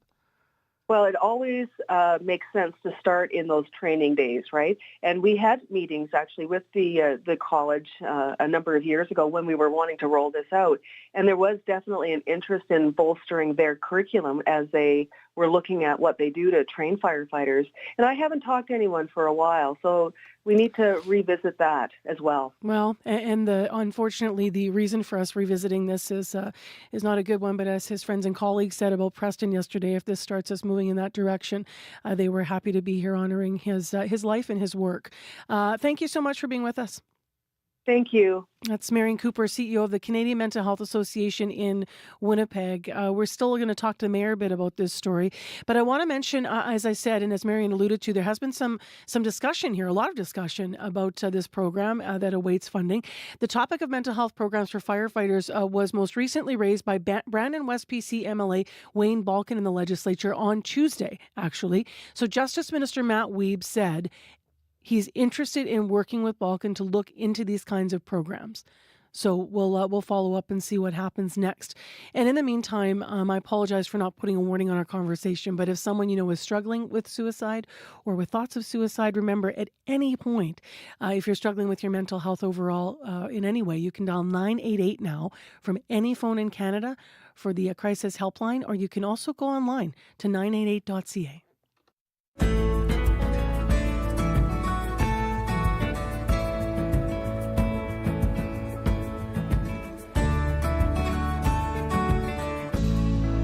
Your neighborhood, your community, your country, your world, your news that matters, news that belongs to you. Your World Tonight, every night, 7 days a week on CBC Radio 1, on demand on the CBC Listen app, and everywhere you get your podcasts. Khalil Hassan Ali is in for Scott Reguer this morning with sports. Good morning. Good morning, Marcy. So I don't know about you, but I already let's have the playoffs already. Come on. With all due respect to the last game for the Jets tonight, right? Pretty much. Since we've known it's going to be Colorado, it's let's just get the dance started, right? Yeah. That's all we kind of wanted. Yeah. So both Winnipeg and Vancouver, they're locked into their first round series. So the most important thing for the Jets tonight is do not get hurt. They're ramping up their playoff prep. Head coach Rick Bowness says the team understands the challenge in front of them when they face the Avalanche. Confidence levels should be very high. I thought we all know we didn't finish the year great last year, and we were scrambling at the end to get in. That's the bottom line. This year, we're not scrambling to get in early. We're a better team this year than we were this time last year. There's no question. We're a more committed team. Now, we're playing a great team that won the Stanley Cup a couple years ago. So we know what we're up against. But all I can tell you is this team today is much better prepared to start the playoffs, whenever that is, than we were last year. Now, Marcy, I was doing a little bit of prep this morning, and I found this actually pretty cool. If Sean Monahan suits up tonight, he's actually going to be playing in his 83rd regular season game, one more than usual, and that's because he had played one more game with Montreal before coming over to the Jets. So I thought that was a cool little wrinkle. I like the stats. A harsh punishment to another story has been handed down to a Raptors forward. Yeah, Jonte Porter has been handed a lifetime ban from the NBA, and this is for gambling. So an investigation by the league found that he disclosed confidential information to bettors. It also found that he bet on games themselves, even betting on Toronto, the team that he played for, to lose. Some bets were as little as $15, and he won just over $20,000 overall. The Raptors themselves are supportive of the decision by the league to ban Porter. President Masai Ujiri says the whole thing actually caught them off guard. I don't think anybody saw anything like this coming. All of that is under the NBA's investigation, we go out there and try to do the best due diligence we can. Porter is the second person to be banned by Commissioner Adam Silver for violating league rules. The other was former LA Clippers owner Donald Sterling for comments made about players, including his own players on his team, back about a decade ago. The NBA, as well as many other sports like the NHL, have actually embraced gambling. However, Marcy, there are very strict rules in place for both players and employees of teams. Now, ahead of the WNBA season, switching gears here, Caitlin Clark's outlined what her goals are. Yeah, despite her meteoric rise to the top of the college game down south, where she set scoring records, led her team to within a game of the national championship, she's a bit more subdued when it comes to the professional side of the game. Clark says it's going to be a joint effort. I don't feel like any pressure to take it to a place it's never been before. I think that's just going to happen with the way we're on TV more, with the way people are following from the college game to the WNBA. I think expansion in the WNBA will certainly help. The more teams there are, it's the most competitive league in the world because there's not many spots. There's 12 teams and not even every team carries 12 players. So I think that will certainly help, but you got to bring it every single night because it's the best of the best. Now, we just have to outline, after getting drafted to the WNBA on Monday, Clark's jersey was sold out on the popular website Fanatics within just hours. But Marcy, I do have to outline a little bit of disparity. Now, there's the NBA and the WNBA. So on the men's side, the first pick overall from last year's draft, Victor Wembanyama, he made $12 million this past season. Clark, when she suits up next month, is going to be making $76,000.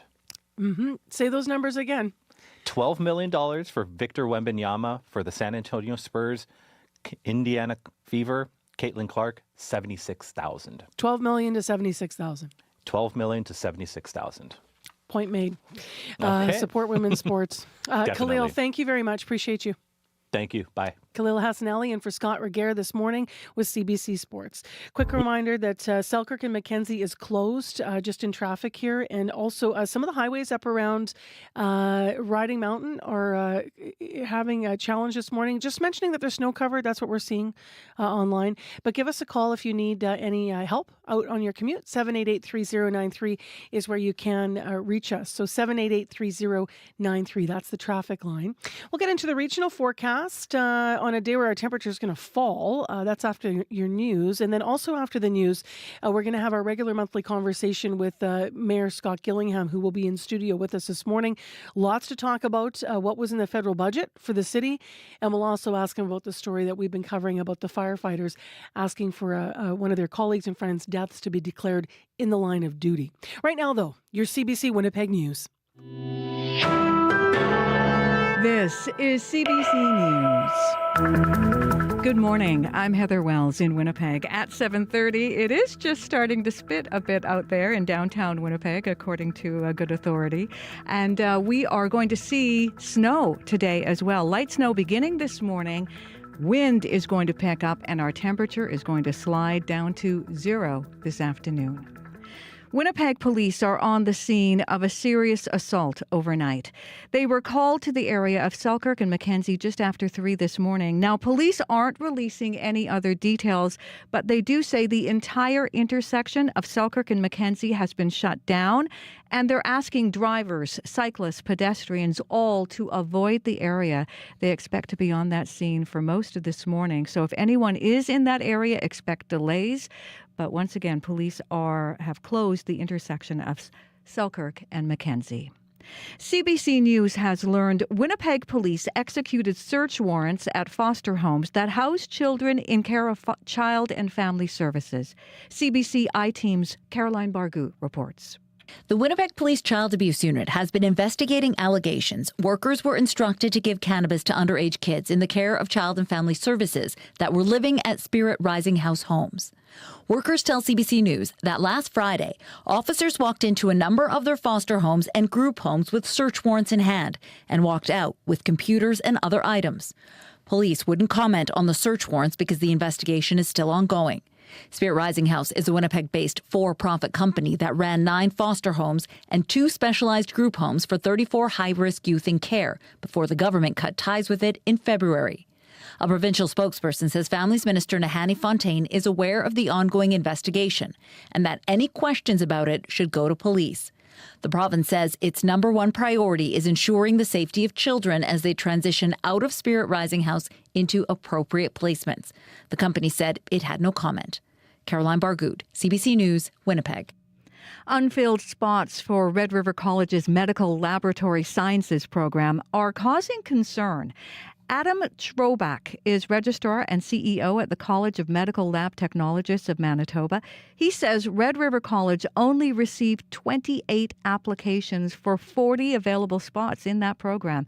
He also says those spots need to be full in order to address the current shortage. We need absolutely every single graduate that comes out of the Red River program to enter the profession to meet the critical shortages. Trobach thinks some people may not understand what lab techs do. Adding more promotion of the career to high school students could help. The PCs say all bidders on public construction projects should get an equal chance. The Tories are delaying a government bill they believe gives an unfair advantage to unionized workplaces. The legislation gives public entities the option of making unionized workers a requirement for some infrastructure projects. Now, the PC say that is unfair. Tory Labour critic Jody Byram worries non-union companies will be dissuaded from bidding, driving up costs because there are fewer bidders. Manitobans, whether they're unionized or non-unionized alike, should have equal opportunity to bid and be awarded public projects. Now, this bill we're talking about has been delayed by the opposition. The NDP says it will ensure good-paying jobs for Manitobans. Every spring, official opposition can hold back a number of government bills, the government can still pass them. They'll just wait until fall. The head of the Assembly of First Nations says the federal government has a lot more work to do to fill the infrastructure gap on reserves. National Chief Cindy Woodhouse-Nepanak is from Pinemutang First Nation in the Interlake. She was alarmed this week's federal budget speech did not once mention reconciliation. She also says the money earmarked for housing and infrastructure on First Nations falls short of the hundreds of billions of dollars they need. By not focusing on it all these years, this is the result that we're getting. Major, gaps that exist in our communities, even on infrastructure, on housing, on water, on roads. Woodhouse-Nepanak says it's time for the federal government and First Nations to begin a serious dialogue on infrastructure.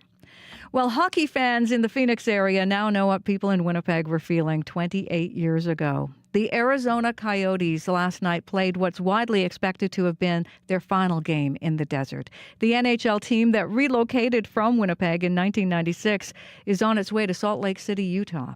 Longtime play-by-play man Kurt Keelback spent another 11 years with the franchise in Arizona before retiring back home in Manitoba. Keelback says reaction of people in Phoenix won't be quite the same as Winnipeggers experienced when they lost the team. When the Jets left, everybody in the community was upset, even people who aren't hockey fans. In Phoenix, people who aren't hockey fans could care less. They'll watch basketball or something else.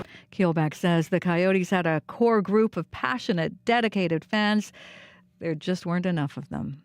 You can find more Manitoba news and more on this story. All you have to do is head to our website, cbc.ca/Manitoba. All right, tomorrow we're wearing white, yes? Absolutely. All right, good. I'll dig out my jersey. I'm ready to roll. Excited. And tonight, by the way, is the Jets' last game of the season. I know. It's hard to care about it. I just hope they don't get injured. That's what we're just talking about in sports, right? Yeah, and I think there's going to be a lot of players who maybe will take a rest tonight. Maybe. Yeah, so they're ready to go. On the weekend, although we're still kind of waiting for the final here because I know, the playoffs start Saturday. Jets, I think, are supposed to start on Monday, but we'll get that firm schedule out at the end of the week. Yeah. Thanks, Heather. You're welcome. Regional forecast time. Abby Adeyemi, what's going on? We're still stuck at 2 degrees with cloud cover in the city. We are in for some light snowfall this morning. Already noticing it gradually coming downtown, accompanied by gusty northwest winds. Temperature is going to be deep into zero by the afternoon. In Brandon, it's slightly colder at -2 degrees with light snow and flurries in the forecast, along with some winds from the northwest. The highs for today for Brandon will be reaching +2. Now moving to Thompson, it's currently -6 with light snow and blowing snow. Expect around 5 to 10 centimeters of snow with the highs reaching +1. Now, for folks in the northern part of the province, that we have a snowfall warning in effect. A low pressure system is bringing heavy snow across that region. 20 to 30 centimeters expected, and travel may be difficult. To exercise caution and consider delaying non-essential trips. Further north in Churchill, we are at -5, mostly cloudy covers. We've seen this morning. Expect periods of light snow and local blowing snow also. Temperatures will be deep into -7 by the afternoon period. Down in Dauphin, it's currently -1 with light snow. Gimli seeing cloudy conditions at 2 degrees. The Interlake region will see periods of snow beginning this morning, and temperatures will fall to 0 by the afternoon time. In Steinbach, it's also 2 degrees with cloudy conditions. There's a high chance of rain or shower later this morning and in the afternoon period, and the highs would reach 4. Lastly, in Maurice, it's 1 degree with light snow. The Pembina Valley region can also be expecting cloudy conditions and a high chance of snow or rain later in the day, with high as around +4. Today in Winnipeg, we're expecting light snow, becoming windy, and the temperature is going to be sliding to 0 degrees. All right. Thanks, Abby. You're welcome. Well, I guess you could call it hockey weather. I'm trying to put a bright side on this. All right, let's get into what's happening in the commute. We have a couple serious things. Corey Funk is back. That's right. All morning, one of the biggest issues has been Selkirk and Mackenzie. Police have actually closed that intersection and the immediate area around it to pedestrian and vehicle traffic while it investigates what it calls a serious assault. So I'll be keeping an eye on that. That is still closed as of right now. Also just got a call from Danielle who says eastbound Narran between Stadacona Stadacona and Allen. There's fire crews blocking the entirety of eastbound Nairn right now as it attends to a house fire on the south side of the road, on the river side there. So not sure exactly how that might change. It looks like they just arrived not long ago, so that maybe causes some backups. That's eastbound Nairn between Stadacona and Allen, totally blocked right now by fire trucks tending to a house fire. Otherwise, looking outside the city right now, the Parkland region right now is being reported as partly covered on Manitoba 511. So that could mean some tricky conditions for you if you're in the Russell, Minnedosa, Neepawa, Hamiota area there, as well as through Riding Mountain as well, number 10. So do look up for that. If you have an update on exactly what you're seeing and what kind of conditions that means for you, give me a call on the CBC commuter line. I'll let folks know what you're seeing. 204-788-3093. All right. Thank you, Corey. Thank you. Well, next on the program, he is being remembered as a kind, outgoing, and heroic person, but also as someone who struggled with the things he saw on the job as a Winnipeg firefighter. Family and friends say that Preston Heinbrigner died by suicide earlier this month. He was 40 years old. He left behind a wife, a toddler, and a baby on the way.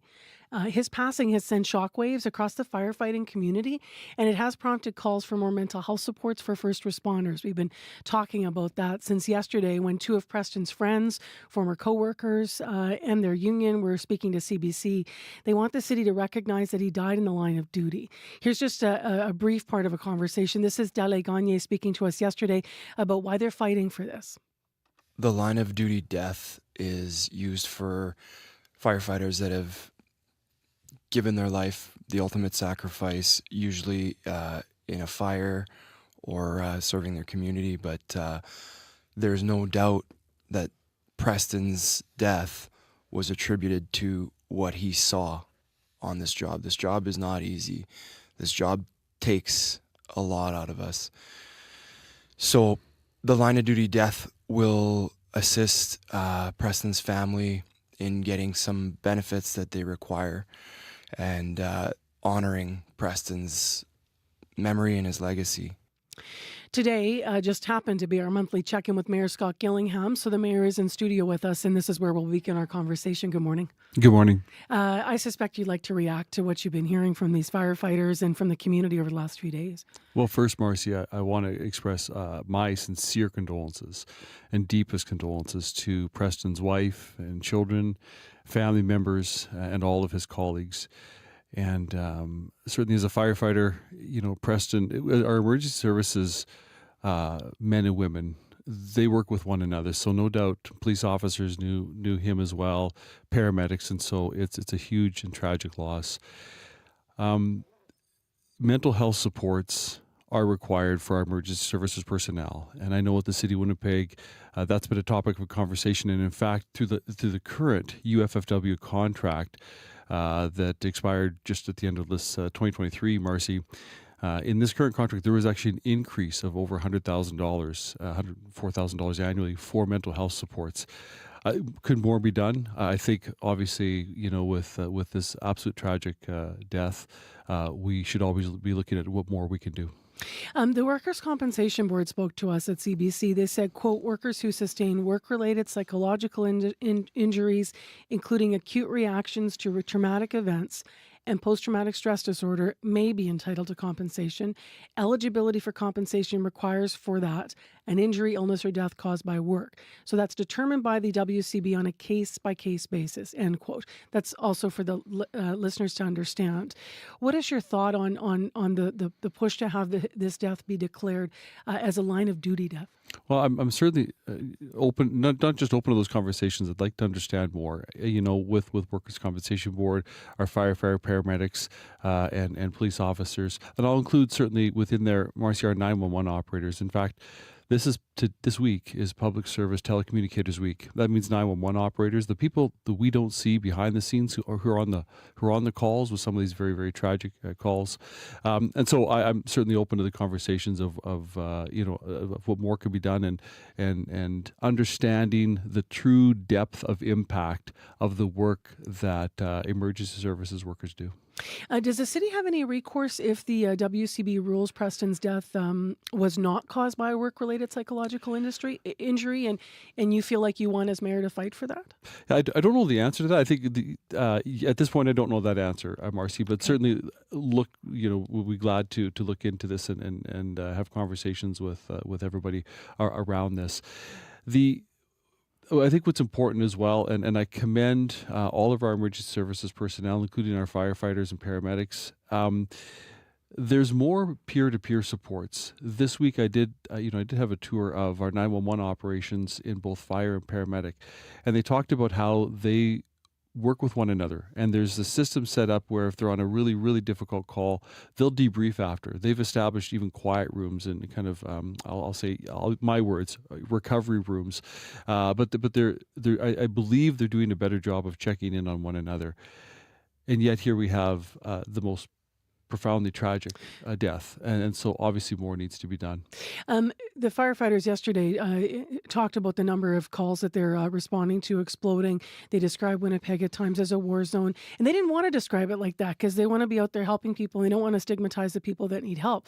But they said the reality is one of them was in 21 years. He said, I used to get 4 or 5 calls a year, 4 or 5 a year, for like an overdose death or died by suicide call. They're seeing 4 or 5 of those a shift.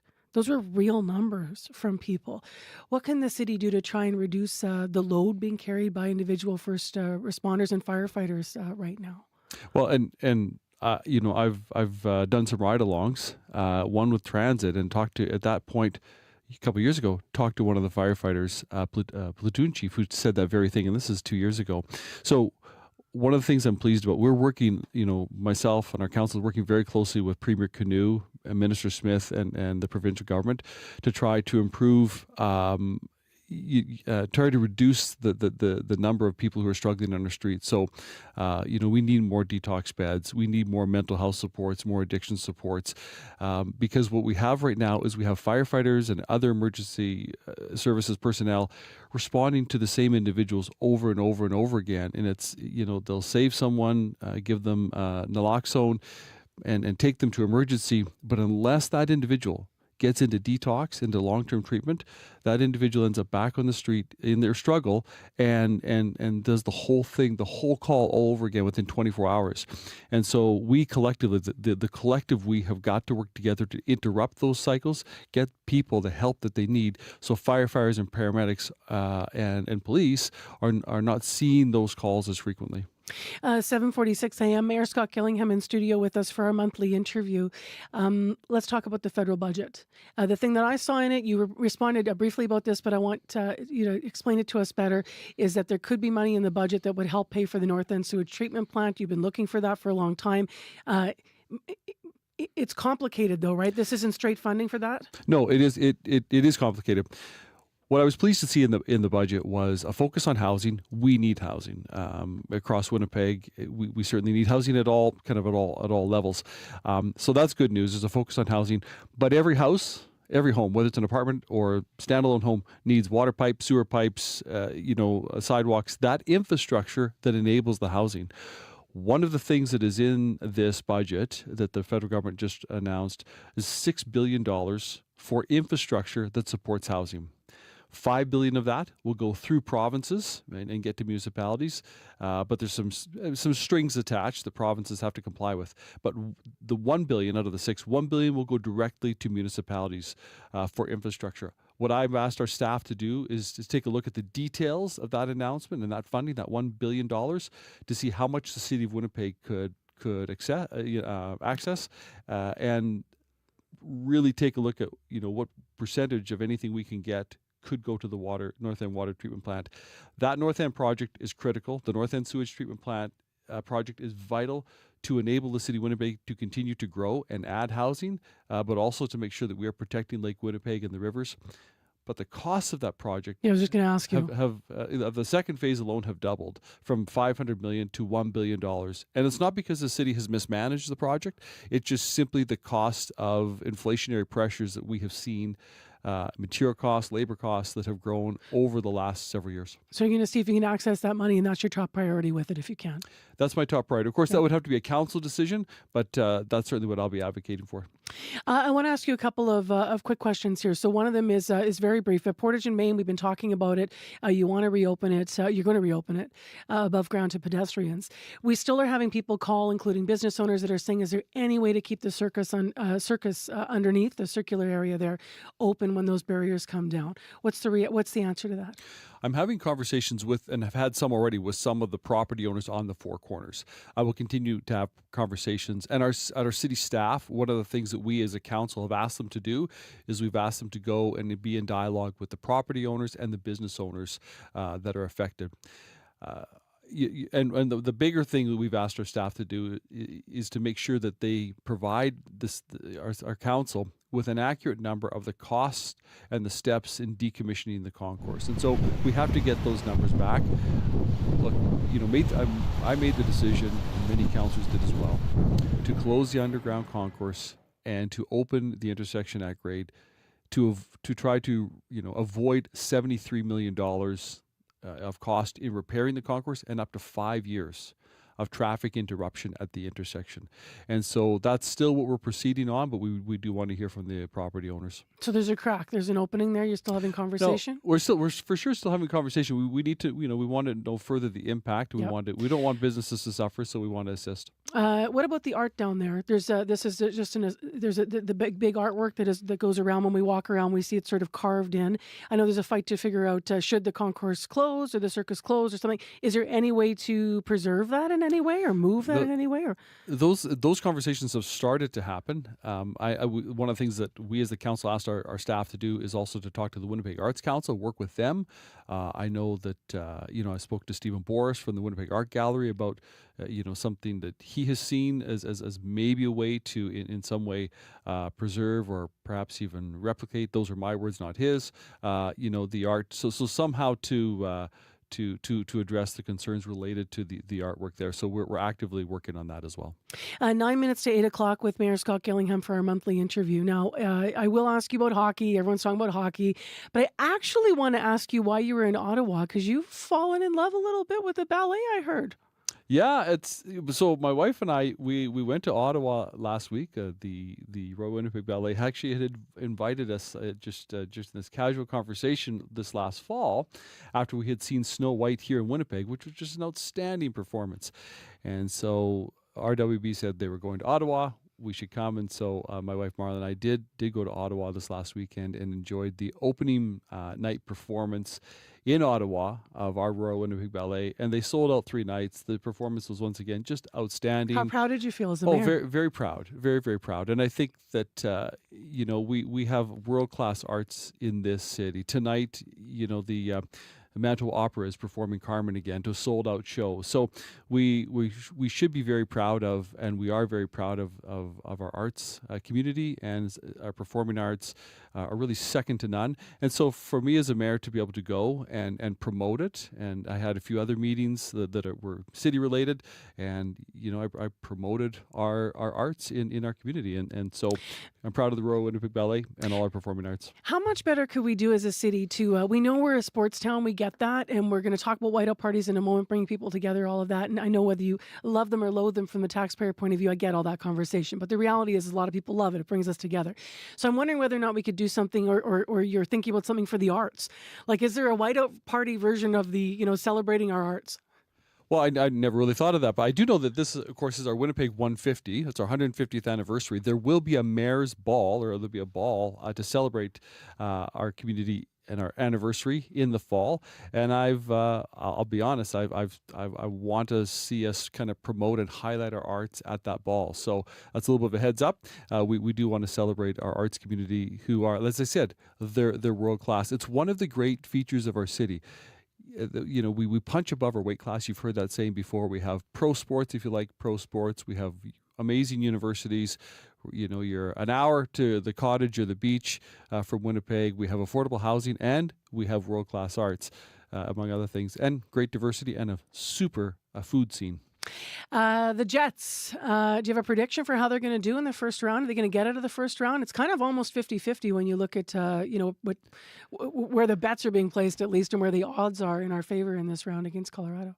Yes, I believe we'll get out of the first round. Look, I mean, every NHL team, and our Jets are at the front of the pack, every NHL team has the same goal, to become the champions. Our Jets have one focus, to become the champions. We as Jets fans have one focus, to cheer our Jets on, to become champions, and so we won't stop at anything short of that. Where are you going to watch the games? Do you go, or are you going to watch them at home, or do you like to do both? I will be watching the first game at the True North Square at the Hargrave Market. I hope to maybe hope to stop as mayor at the Whiteout Party and then get there. And then the second game, I'm in a season ticket group. I have been since they came back in the 300s, in the arena there. And so I do have the second game, so I'll be in the arena for the second game. Lots of topics covered and lots of time this morning. We're grateful you were able to be here with us for our monthly interview. Mayor, thank you for being here. Thank you. Go Jets, go. That is Mayor Scott Gillingham in studio here at CBC. It's 5 to 8. Remember, the mayor's here every month. So along the way, if you're hearing stories and you think, I'd love it if the mayor would be asked some questions about that, please tell us on our listener line, 788-3205. We've all heard of dad jokes. We want you to tell us a mom joke. That's any joke a mom would love. The Winnipeg Comedy Festival and CBC have created the ultimate comedy contest. Send us your best joke and you could get the chance to tell it on Information Radio. The best two jokesters will then face off at a live taping of the debaters at the Winnipeg Comedy Festival and win an amazing prize pack. Visit cbc.ca/Manitoba/community for more. So get the jokes in. Abby's going to give us an example of what he considers a mom joke, something that he would tell his mom. Yep, growing up with a typical African mom, you ask your mom, where do I put it? She says, get me a glass of water. You bring it up. You say, Mom, where should I put it? She goes, put it on my head. I like that. There Typical you African go. mom. What's your mom joke? So that's what we're looking for. We always talk about dad jokes. We have a sense of what that is. But what's a joke that would work for mom? Your mom. 788-3205. 788-3205. Win at cbc.ca. And as you just heard, you could win tickets to the mega shows and have a chance to show off your funny on stage and here in Information Radio. And then Dean Jenkinson, we hope next week is going to be able to be with us to judge the jokes. So get them in, 788-3205. And by the way, I'm also seriously and selfishly hoping that you'll call, because I need some inspiration. Because in a moment of, I don't know what I was thinking, I agreed to go on stage. I think it was a bucket list moment, because I turned 50 this year. Y'all know I told you. I'm going on stage for the old comedy festival on May 1st. So they have a night where it's all rookies and they call it Laughing with the Stars. I am hardly a star, but I am someone that has never been on stage to do 5 minutes of stand-up. So I'm going to be doing it. So inspire me. Help me out. Maybe I'll put one of your jokes in my act. Please help me out. 788-3205. Get those jokes in, the mom jokes. Love to hear what you have to share. 3 minutes now to 8 o'clock on CBC. It is Thursday morning, and thank you for joining us this morning.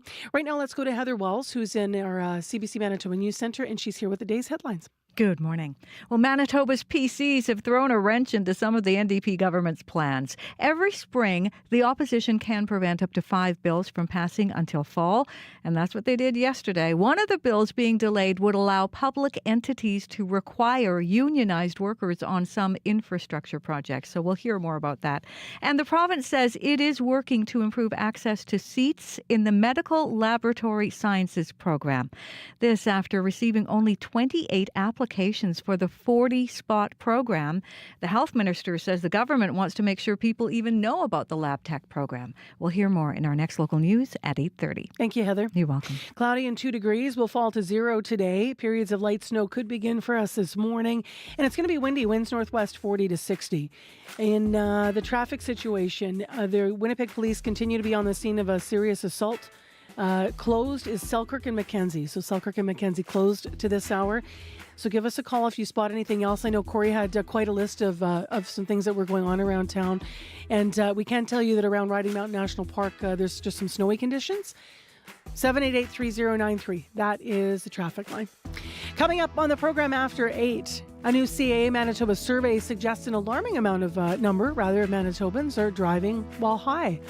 We'll ask Winnipeggers how they feel about this, so stay tuned. That's coming up after 8. In addition, after 8, we have yet more giveaways. We have our book contest that continues. The entries are continue to come in. We have these huge, beautiful baskets. One is hockey-themed books, and the other is Canadian authors. So for a chance to win, you're telling us all about what your favorite reads are. So we'll share some of your responses after 8 o'clock. And Janet Stewart's going to pop in to tee up what the question is in the community conversation portion of Radio Noon today, which is on between 12:30 and 1. So lots ahead. Right now, though, it's 1 minute to 8 and World Report.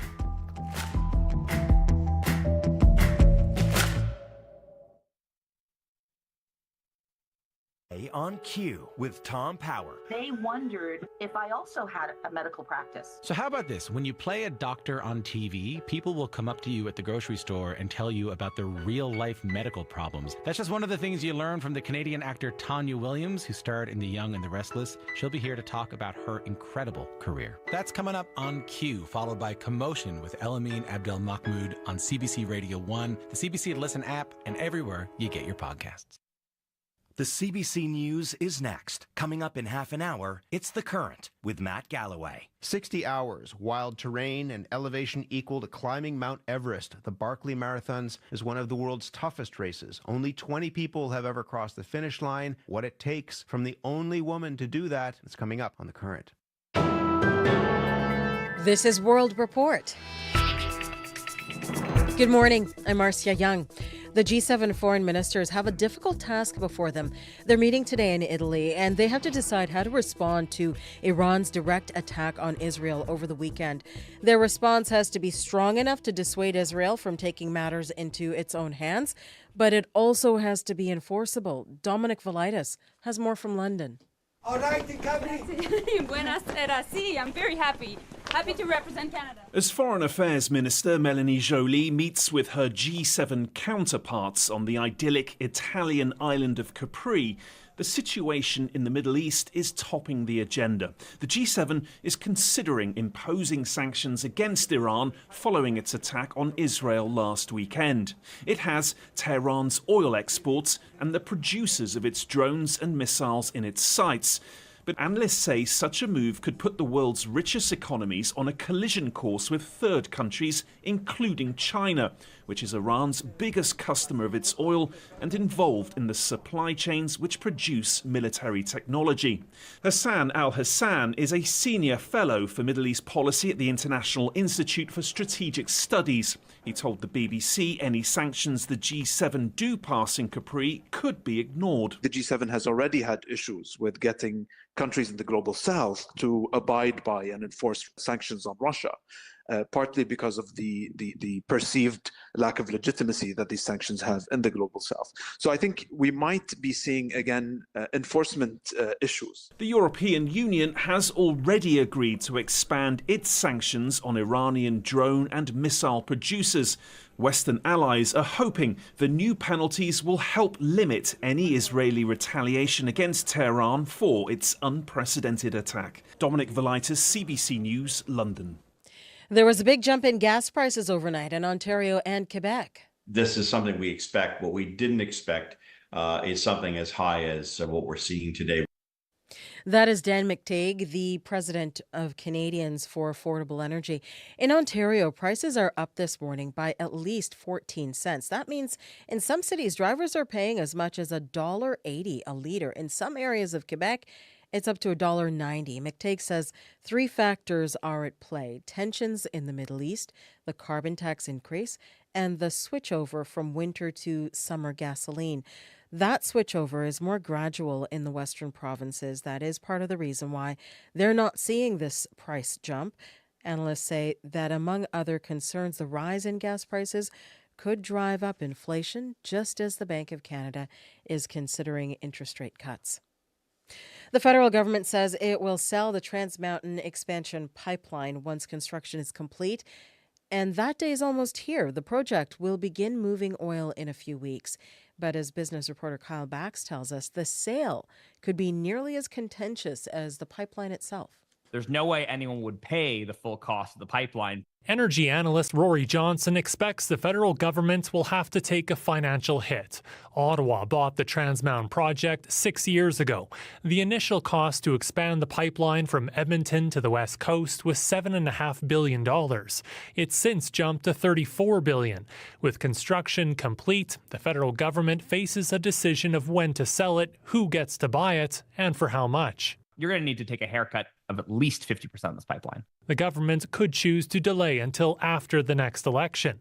Stephen Mason is with Project Reconciliation, an Indigenous-led group interested in purchasing the Trans Mountain project. I'm not sure the Liberal government want to get into a public recognition of what the write-down is ahead of the election. No matter the decision, it could impact how voters view the Liberal Party's handling of financial, economic, Indigenous, and environmental issues. They are really on a hot spot. They weren't a hot spot when they bought it. Danielle Ballond is a political science professor at McGill University. It will depend how much they can get for it, if they can find a buyer, and if it looks like a fire sale. The federal government has held informal talks with Indigenous communities and other potential buyers for several years, but a formal process has yet to begin. Kyle Bax, CBC News, Calgary. Jury selection in Donald Trump's hush money trial enters a pivotal stretch today. 7 jurors have been chosen. Lawyers need 11 more. They are looking to round out the panel of New Yorkers who will decide the first ever criminal case against a former U.S. president. The judge says he anticipates opening statements will begin as early as next week. India is making last-minute preparations ahead of its general election. All our polling personnel is ready. Their randomization has been done. Now they are being sent to their polling stations. Officials are delivering electronic voting machines at polling centers. Voting begins on Friday, and this will be the biggest election in history. Nearly 1 billion people are eligible to cast a ballot. That's about 12% of the global population eligible to vote in the same election. It will be done in 7 phases, ending June 1st. Ontario Premier Doug Ford says keffiyehs were banned from the legislature without his input or support. Keffiyehs are scarves with special significance to Palestinians. They're a common symbol among protesters calling for an end to the war in Gaza. But the Speaker of the Ontario legislature says wearing the scarf is a political statement, and that violates the legislature's standard practice of decorum. Premier Ford and opposition leaders are calling on the Speaker to reverse his ban. Each week, hundreds of Canadians take Paxlovid. The antiviral drug can keep high-risk people from getting severe COVID-19. But Canadian research is now shining a light on who should get access. As health reporter Lauren Pelly reports, it could mean fewer Canadians are eligible. The risk of something bad happening to you because of COVID-19 is now very low. So who's considered high risk now? And which groups can still benefit from Paxlovid? University of British Columbia researcher Colin Dormuth aimed to find out. His findings from a study on more than 6,000 BC residents were published today by the school's Therapeutics Initiative. They found Paxlovid doesn't offer any real benefit for the majority of people under the age of 80. The bottom line is that for most people with COVID-19, Paxlovid will not make you feel better any faster, and it will not lower your chance of going to the hospital or dying. Dormuth's study and other recent research suggests Pfizer's antiviral only makes sense for the most vulnerable groups. The findings also helped inform new recommendations that are provided to provincial drug plans. That guidance states only severely or moderately immunocompromised Canadians should have access, including people like cancer patients and transplant recipients. Discussions aren't finished, but if provinces do decide to adopt the recommendations, experts say fewer people could be eligible to access the drug, including many seniors who may currently be eligible. But Dr. Amish Adalja from the Johns Hopkins University Center for Health Security says new studies don't change the fact that Paxlovid can still help prevent deaths. Right now, Paxlovid is the best we have, and it's really life-saving for high-risk individuals. He argues criteria for who can get it should stay more broad. Lauren Pelly, CBC News, Toronto. A high number of renters facing eviction have a disability. That is what a new survey by Statistics Canada has revealed. Some 200,000 people were surveyed. It showed 28% of them reported having a disability. Yvette Brand has more. Brian Daniel Scott uses an elevator to get upstairs in his wheelchair. His mum, Teresa, says it was hard to find this rental home in Richmond. The last one left her almost paraplegic son showering at a rec center for months. I can't afford to buy a home, which means I can't support my son 100% by keeping him safe in one place.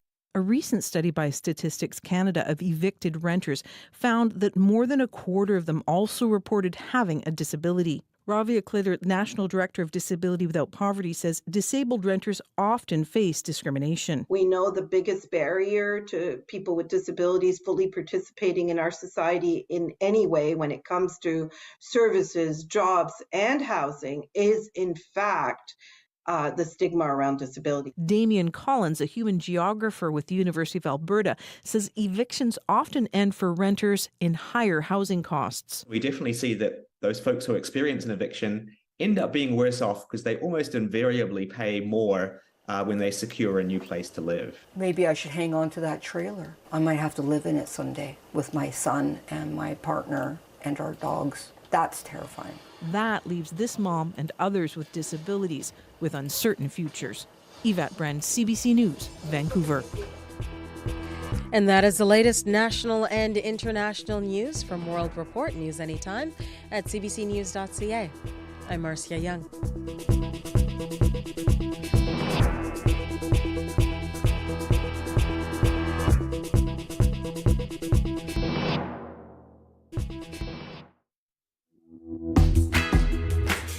Good morning, everyone. Thanks for being with us here on your Thursday morning show on CBC 89.3 FM, 990 AM on the app or YouTube. I'm Marcy Marcusa, and it's going to get colder. Hooray! Not just in the days ahead. Actually, our temperature is going to fall today, and there is light snow that just started falling in Winnipeg. We're going to talk more about the forecast, as always, in a moment. And then this half hour, did you see the survey results from CAA? They just came out yesterday. They suggest an alarming number of Manitobans are driving while under the influence of cannabis.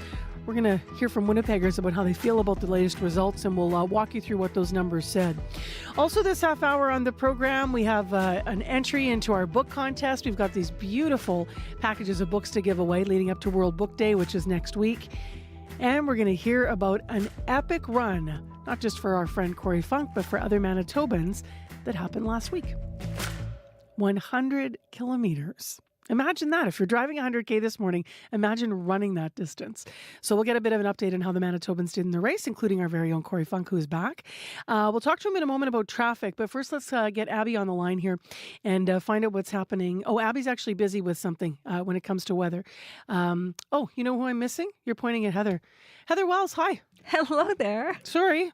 No Completely worries. Forgot about you. What's up? Another intersection is closed this morning. Winnipeg police are investigating in the area of Sherbrooke and Sargent. They were called there before 6 this morning, and you are being asked to avoid that area for the time being. That's Sargent and Sherbrooke. This on top of the closure of Selkirk and Mackenzie after what police say was a serious assault overnight. Eastbound Nairn also closed at Stadacona for a house fire. So we'll hear more about all of those incidents and investigations. CBC News has learned Winnipeg police executed search warrants at a number of foster homes and group homes run by Spirit Rising House. It's a for-profit company that's been accused of giving kids in care cannabis as part of a harm reduction strategy. We'll hear the latest in our next local news coming up at 8:30. Sorry, Heather, I don't know where my brain is. Oh, no worries. My goodness. Yeah. All right. Now let's go to Corey. I did that on purpose because Heather was just talking about one closure in terms of traffic. What else do we have? Yeah, so there are a few things to keep an eye out for out there right now. Selkirk and Mackenzie closed all morning because of the investigation by police, closed to pedestrian vehicles right now. Eastbound Nairn, keep getting calls about that fire going on there. Still hearing that it is closed. Eastbound, that some people were able to kind of get around kind of those fire trucks in the west lane. That's eastbound Nairn at Allen, as well. Sherbrooke and Sargent closed. Police are on scene right now. That's Sherbrooke at Sargent. Also got a call from Tamara, southbound Route 90 at Logan. There's a transit bus stalled in the right lane. So look over that. It's kind of catching folks off guard. Might be causing some backups for you as well. Outside the city, Parkland region is being reported on the highways as covered or partly covered right now. So that means kind of Russell as well through Minnedosa and Neepawa areas all the way down to Sioux Valley. So look out for that. Might mean some tricky conditions as well. Number one, pretty much right from the Saskatchewan border to Carberry is being reported, as well as partly covered. So that may be some tricky conditions for you on the number one as well. If you see anything, want to give me an update what you're seeing, give me a call, 204-788-3093. And now with your forecast, here's Abby Adiemi. Thanks, Marcy. Looking at the forecast ahead here, Winnipeg, we are to the mercury is just stuck on 2 degrees all morning. It just started, the light showers just started outside. I pulled up looked outside, and it's beginning. The wind is going to pick up later, and our temperature is going to be sliding down to 0 this afternoon. In Brandon, you are currently at -2. We're seeing light snow there. Up north in Thompson, it's currently -5. We're seeing light snow beginning, and it's also blowing there in Thompson. We're expecting about 5 to 10 centimeters of snow, and we have that snowfall warning still for the northern part of the province, which will be bringing about 20 to 30 centimeters expected. So also travel with caution if you will be getting on the road today. Churchill is currently at -5, also with light snow. Dauphin is at -1, patchy heavy snow. That's what you're seeing right now. Gimli is at 3 degrees with snow on the way. Steinbach is also at 1 degree with kind of a freezing rain you're seeing right now. And lastly, Morris is at 2 with light snow. In Winnipeg, we're already seeing the light snow falling and some winds on the way. Temperature is going to get to 0 today. You see anything in traffic? Let us know, 788-3093.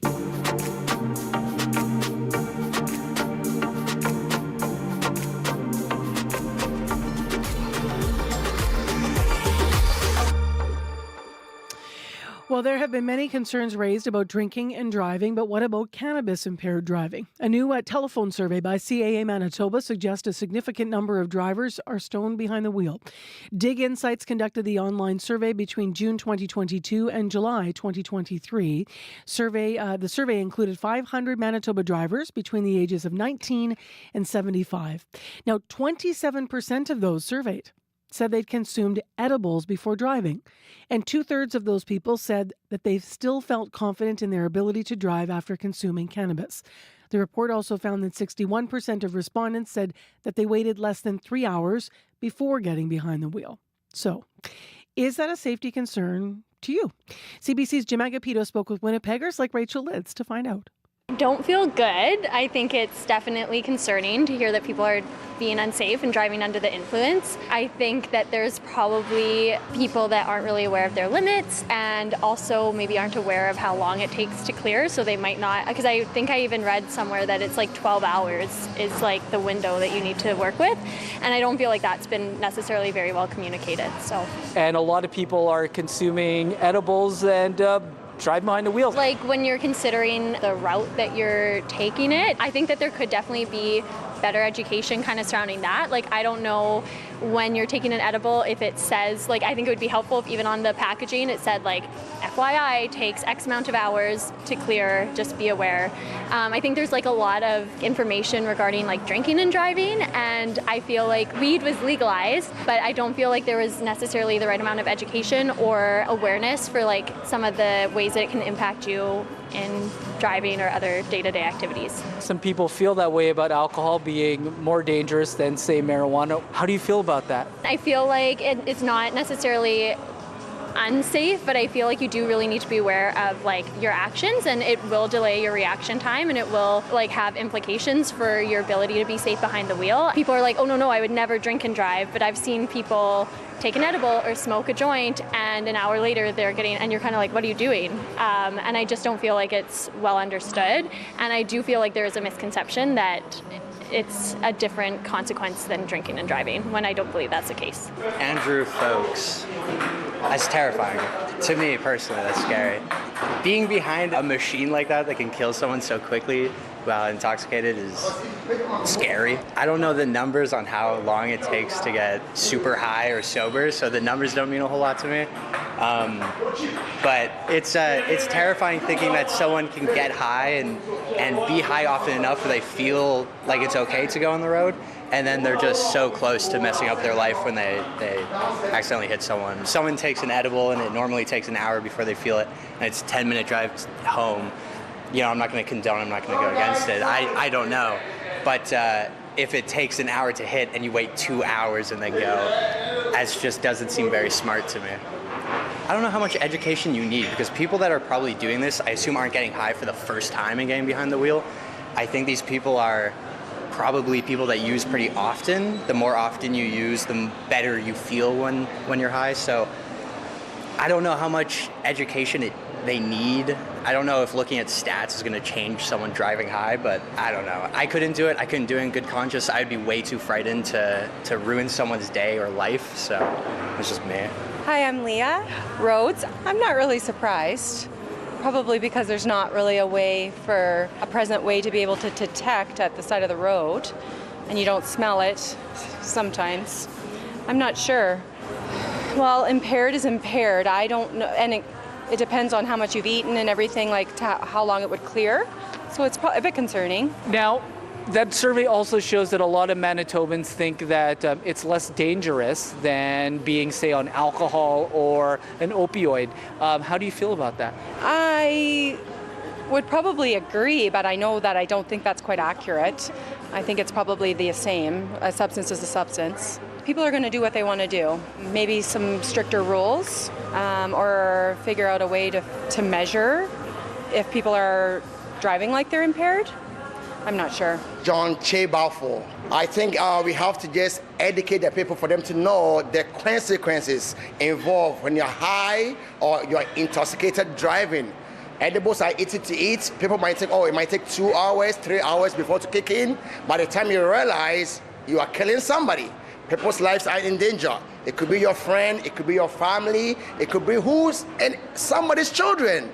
So I think they should know the consequences involved. So when people know the actions after whatever they do, they might be able to think twice. So I think edibles should be out. You can get high by taking maybe a puff. He can get high by taking maybe 2 puffs. It doesn't matter. So far as it's a drug, it should not be allowed. Drinking, smoking before driving is a no-no. They're all the same. CBC's Jim Agapito out asking Winnipeggers their reaction to the new CAA Manitoba data survey that suggests a surprising amount of Manitobans, I would argue, are driving under the influence of cannabis. Now, this was 500 people surveyed by phone. It said 27% said they'd consumed edibles before driving, 27% of that number.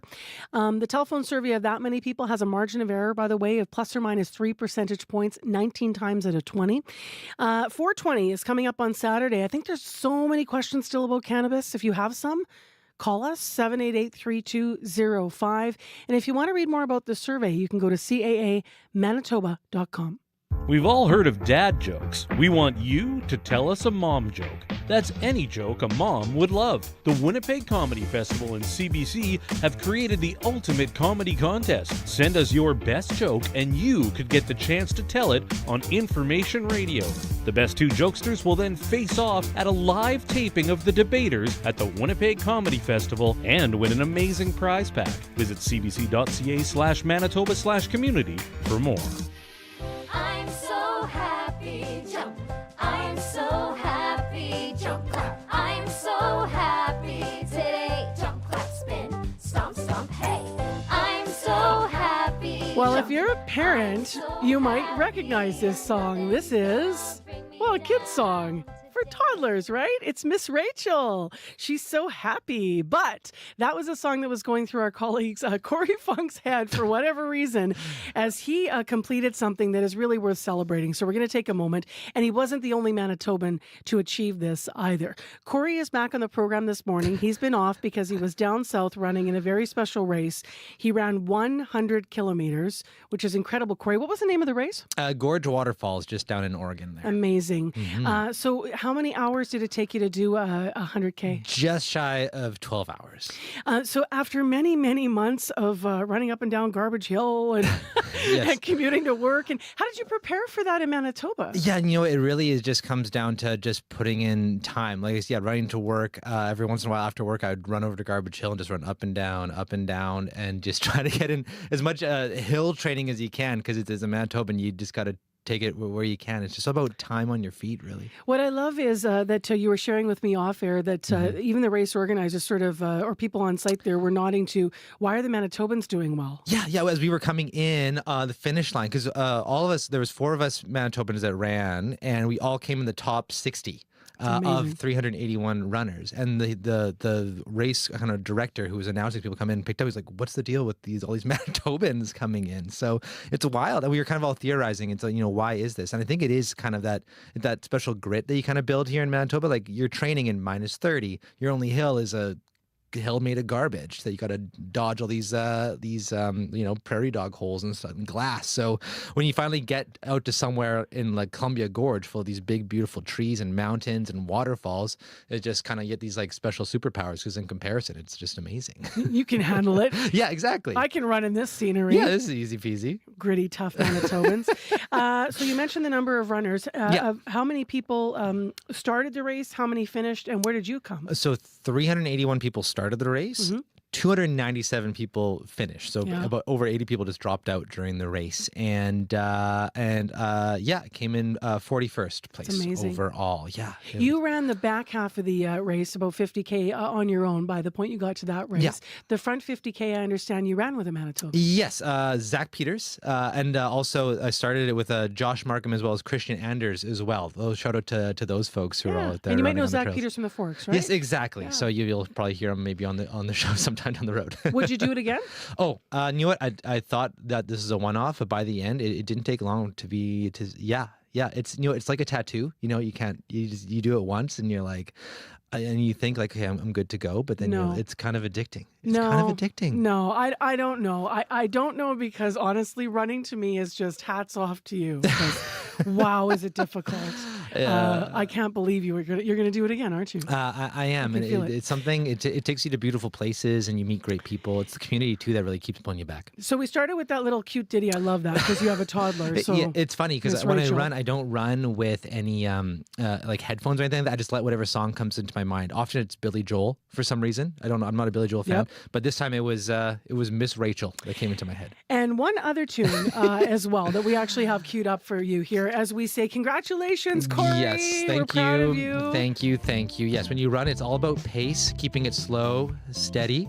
And this song's called "Right on Time" by Metronomy. This is stuck in my head for the second half of the race. Well, maybe you'll have to pay the band some dividends because you came in 41st. I owe them lots. Yeah. I miss you, and I have to tell someone. It's nothing new, but I still can't handle it. If this is love, and I'm still out, then what's the point? I'm giving up. A clean break, a heartache. It's just another earthquake.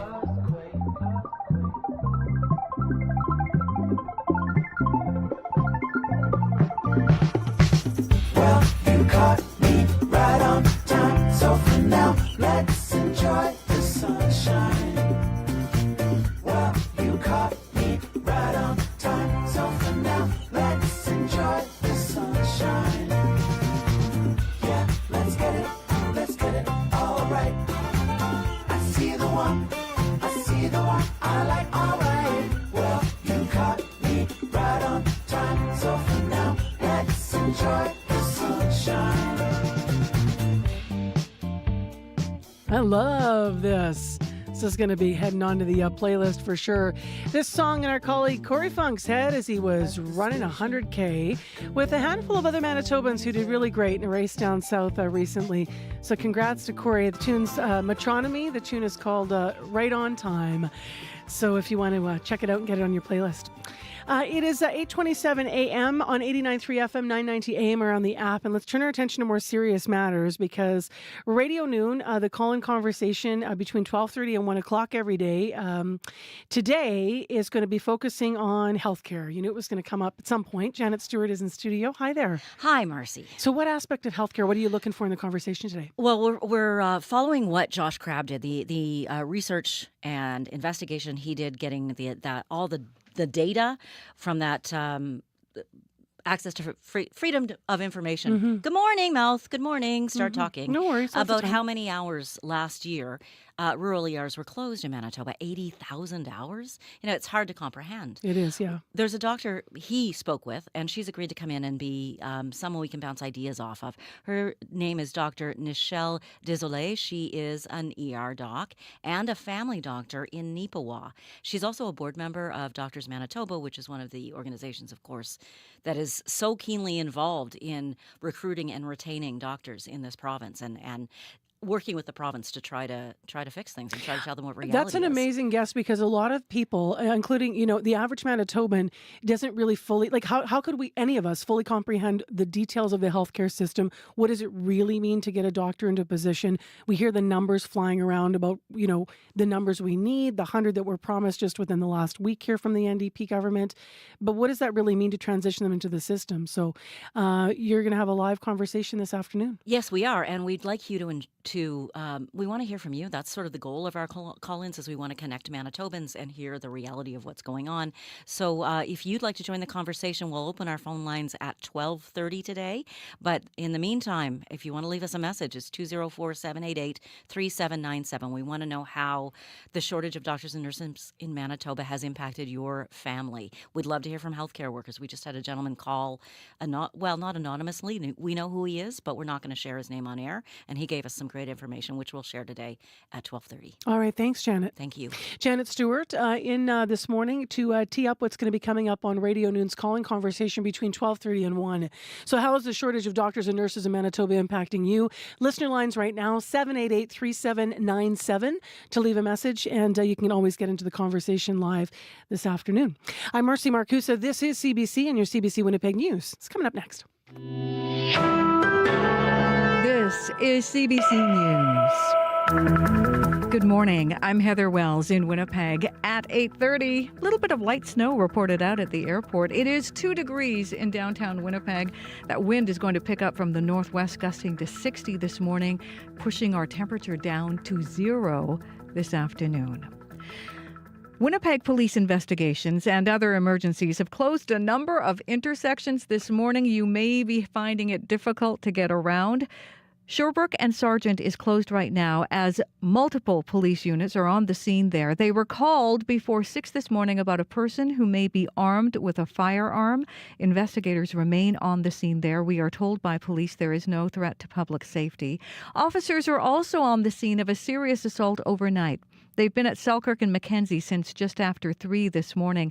Police ask drivers, cyclists, and pedestrians to avoid both areas. That's Sherbrooke and Sargent and Selkirk and Mackenzie. And if you're in those areas, to expect delays.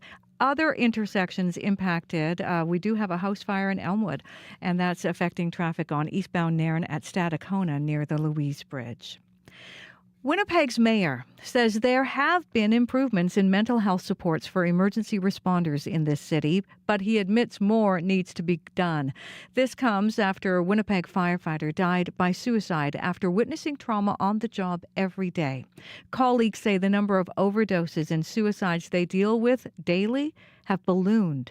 Mayor Scott Gillingham says the last firefighter contract had more money for mental health supports. He says more peer-to-peer supports are in place for those working in emergency services. They'll debrief after. They've established even quiet rooms and kind of, I'll say my words, recovery rooms. But I believe they're doing a better job of checking in on one another. And yet here we have the most profoundly tragic death. And so obviously more needs to be done.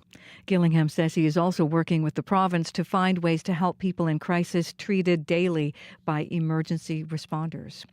CBC News has learned Winnipeg police executed search warrants at a number of foster homes and group homes run by Spirit Rising House. It's a for-profit company that's been accused of giving children in care cannabis as part of a harm reduction strategy. Workers who didn't want to be identified say police seized computers and other items from the homes. Officers would not comment on the search warrants because the investigation is ongoing. The province cut ties with Spirit Rising House in February and continues to transition children into other placements. Spirit Rising House would not comment. Unfilled spots for Red River College's Medical Laboratory Sciences program are causing concern. Adam Troback is the Registrar and CEO of the College of Medical Lab Technologists of Manitoba. He says Red River College only received 28 applications for 40 available spots in the lab tech program. And he also says those spots need to be full in order to address the current shortage. We need absolutely every single graduate that comes out of the Red River program to enter the profession to meet the critical shortages. Troback thinks some people might not understand what lab techs do. Adding more promotion of the career to high school students could help. The head of the Assembly of First Nations says the federal government needs to get serious about closing the infrastructure gap on reserves. National Chief Cindy Woodhouse is from Pinemutang First Nation in the Interlake. She says this week's federal budget falls short of what's needed to meet people's needs in housing and infrastructure. First Nations are ready to work with all political parties, and we're here in a good way and we're ready to get the ball rolling, but we need action. We can't stall and we can't waver. We need dedicated, long-term, sustainable action and investments to close these gaps. Pre-budget estimates pegged the infrastructure gap at more than $425 billion for First Nation, Inuit, and Métis people. The Liberals have pledged to close that gap by 2030.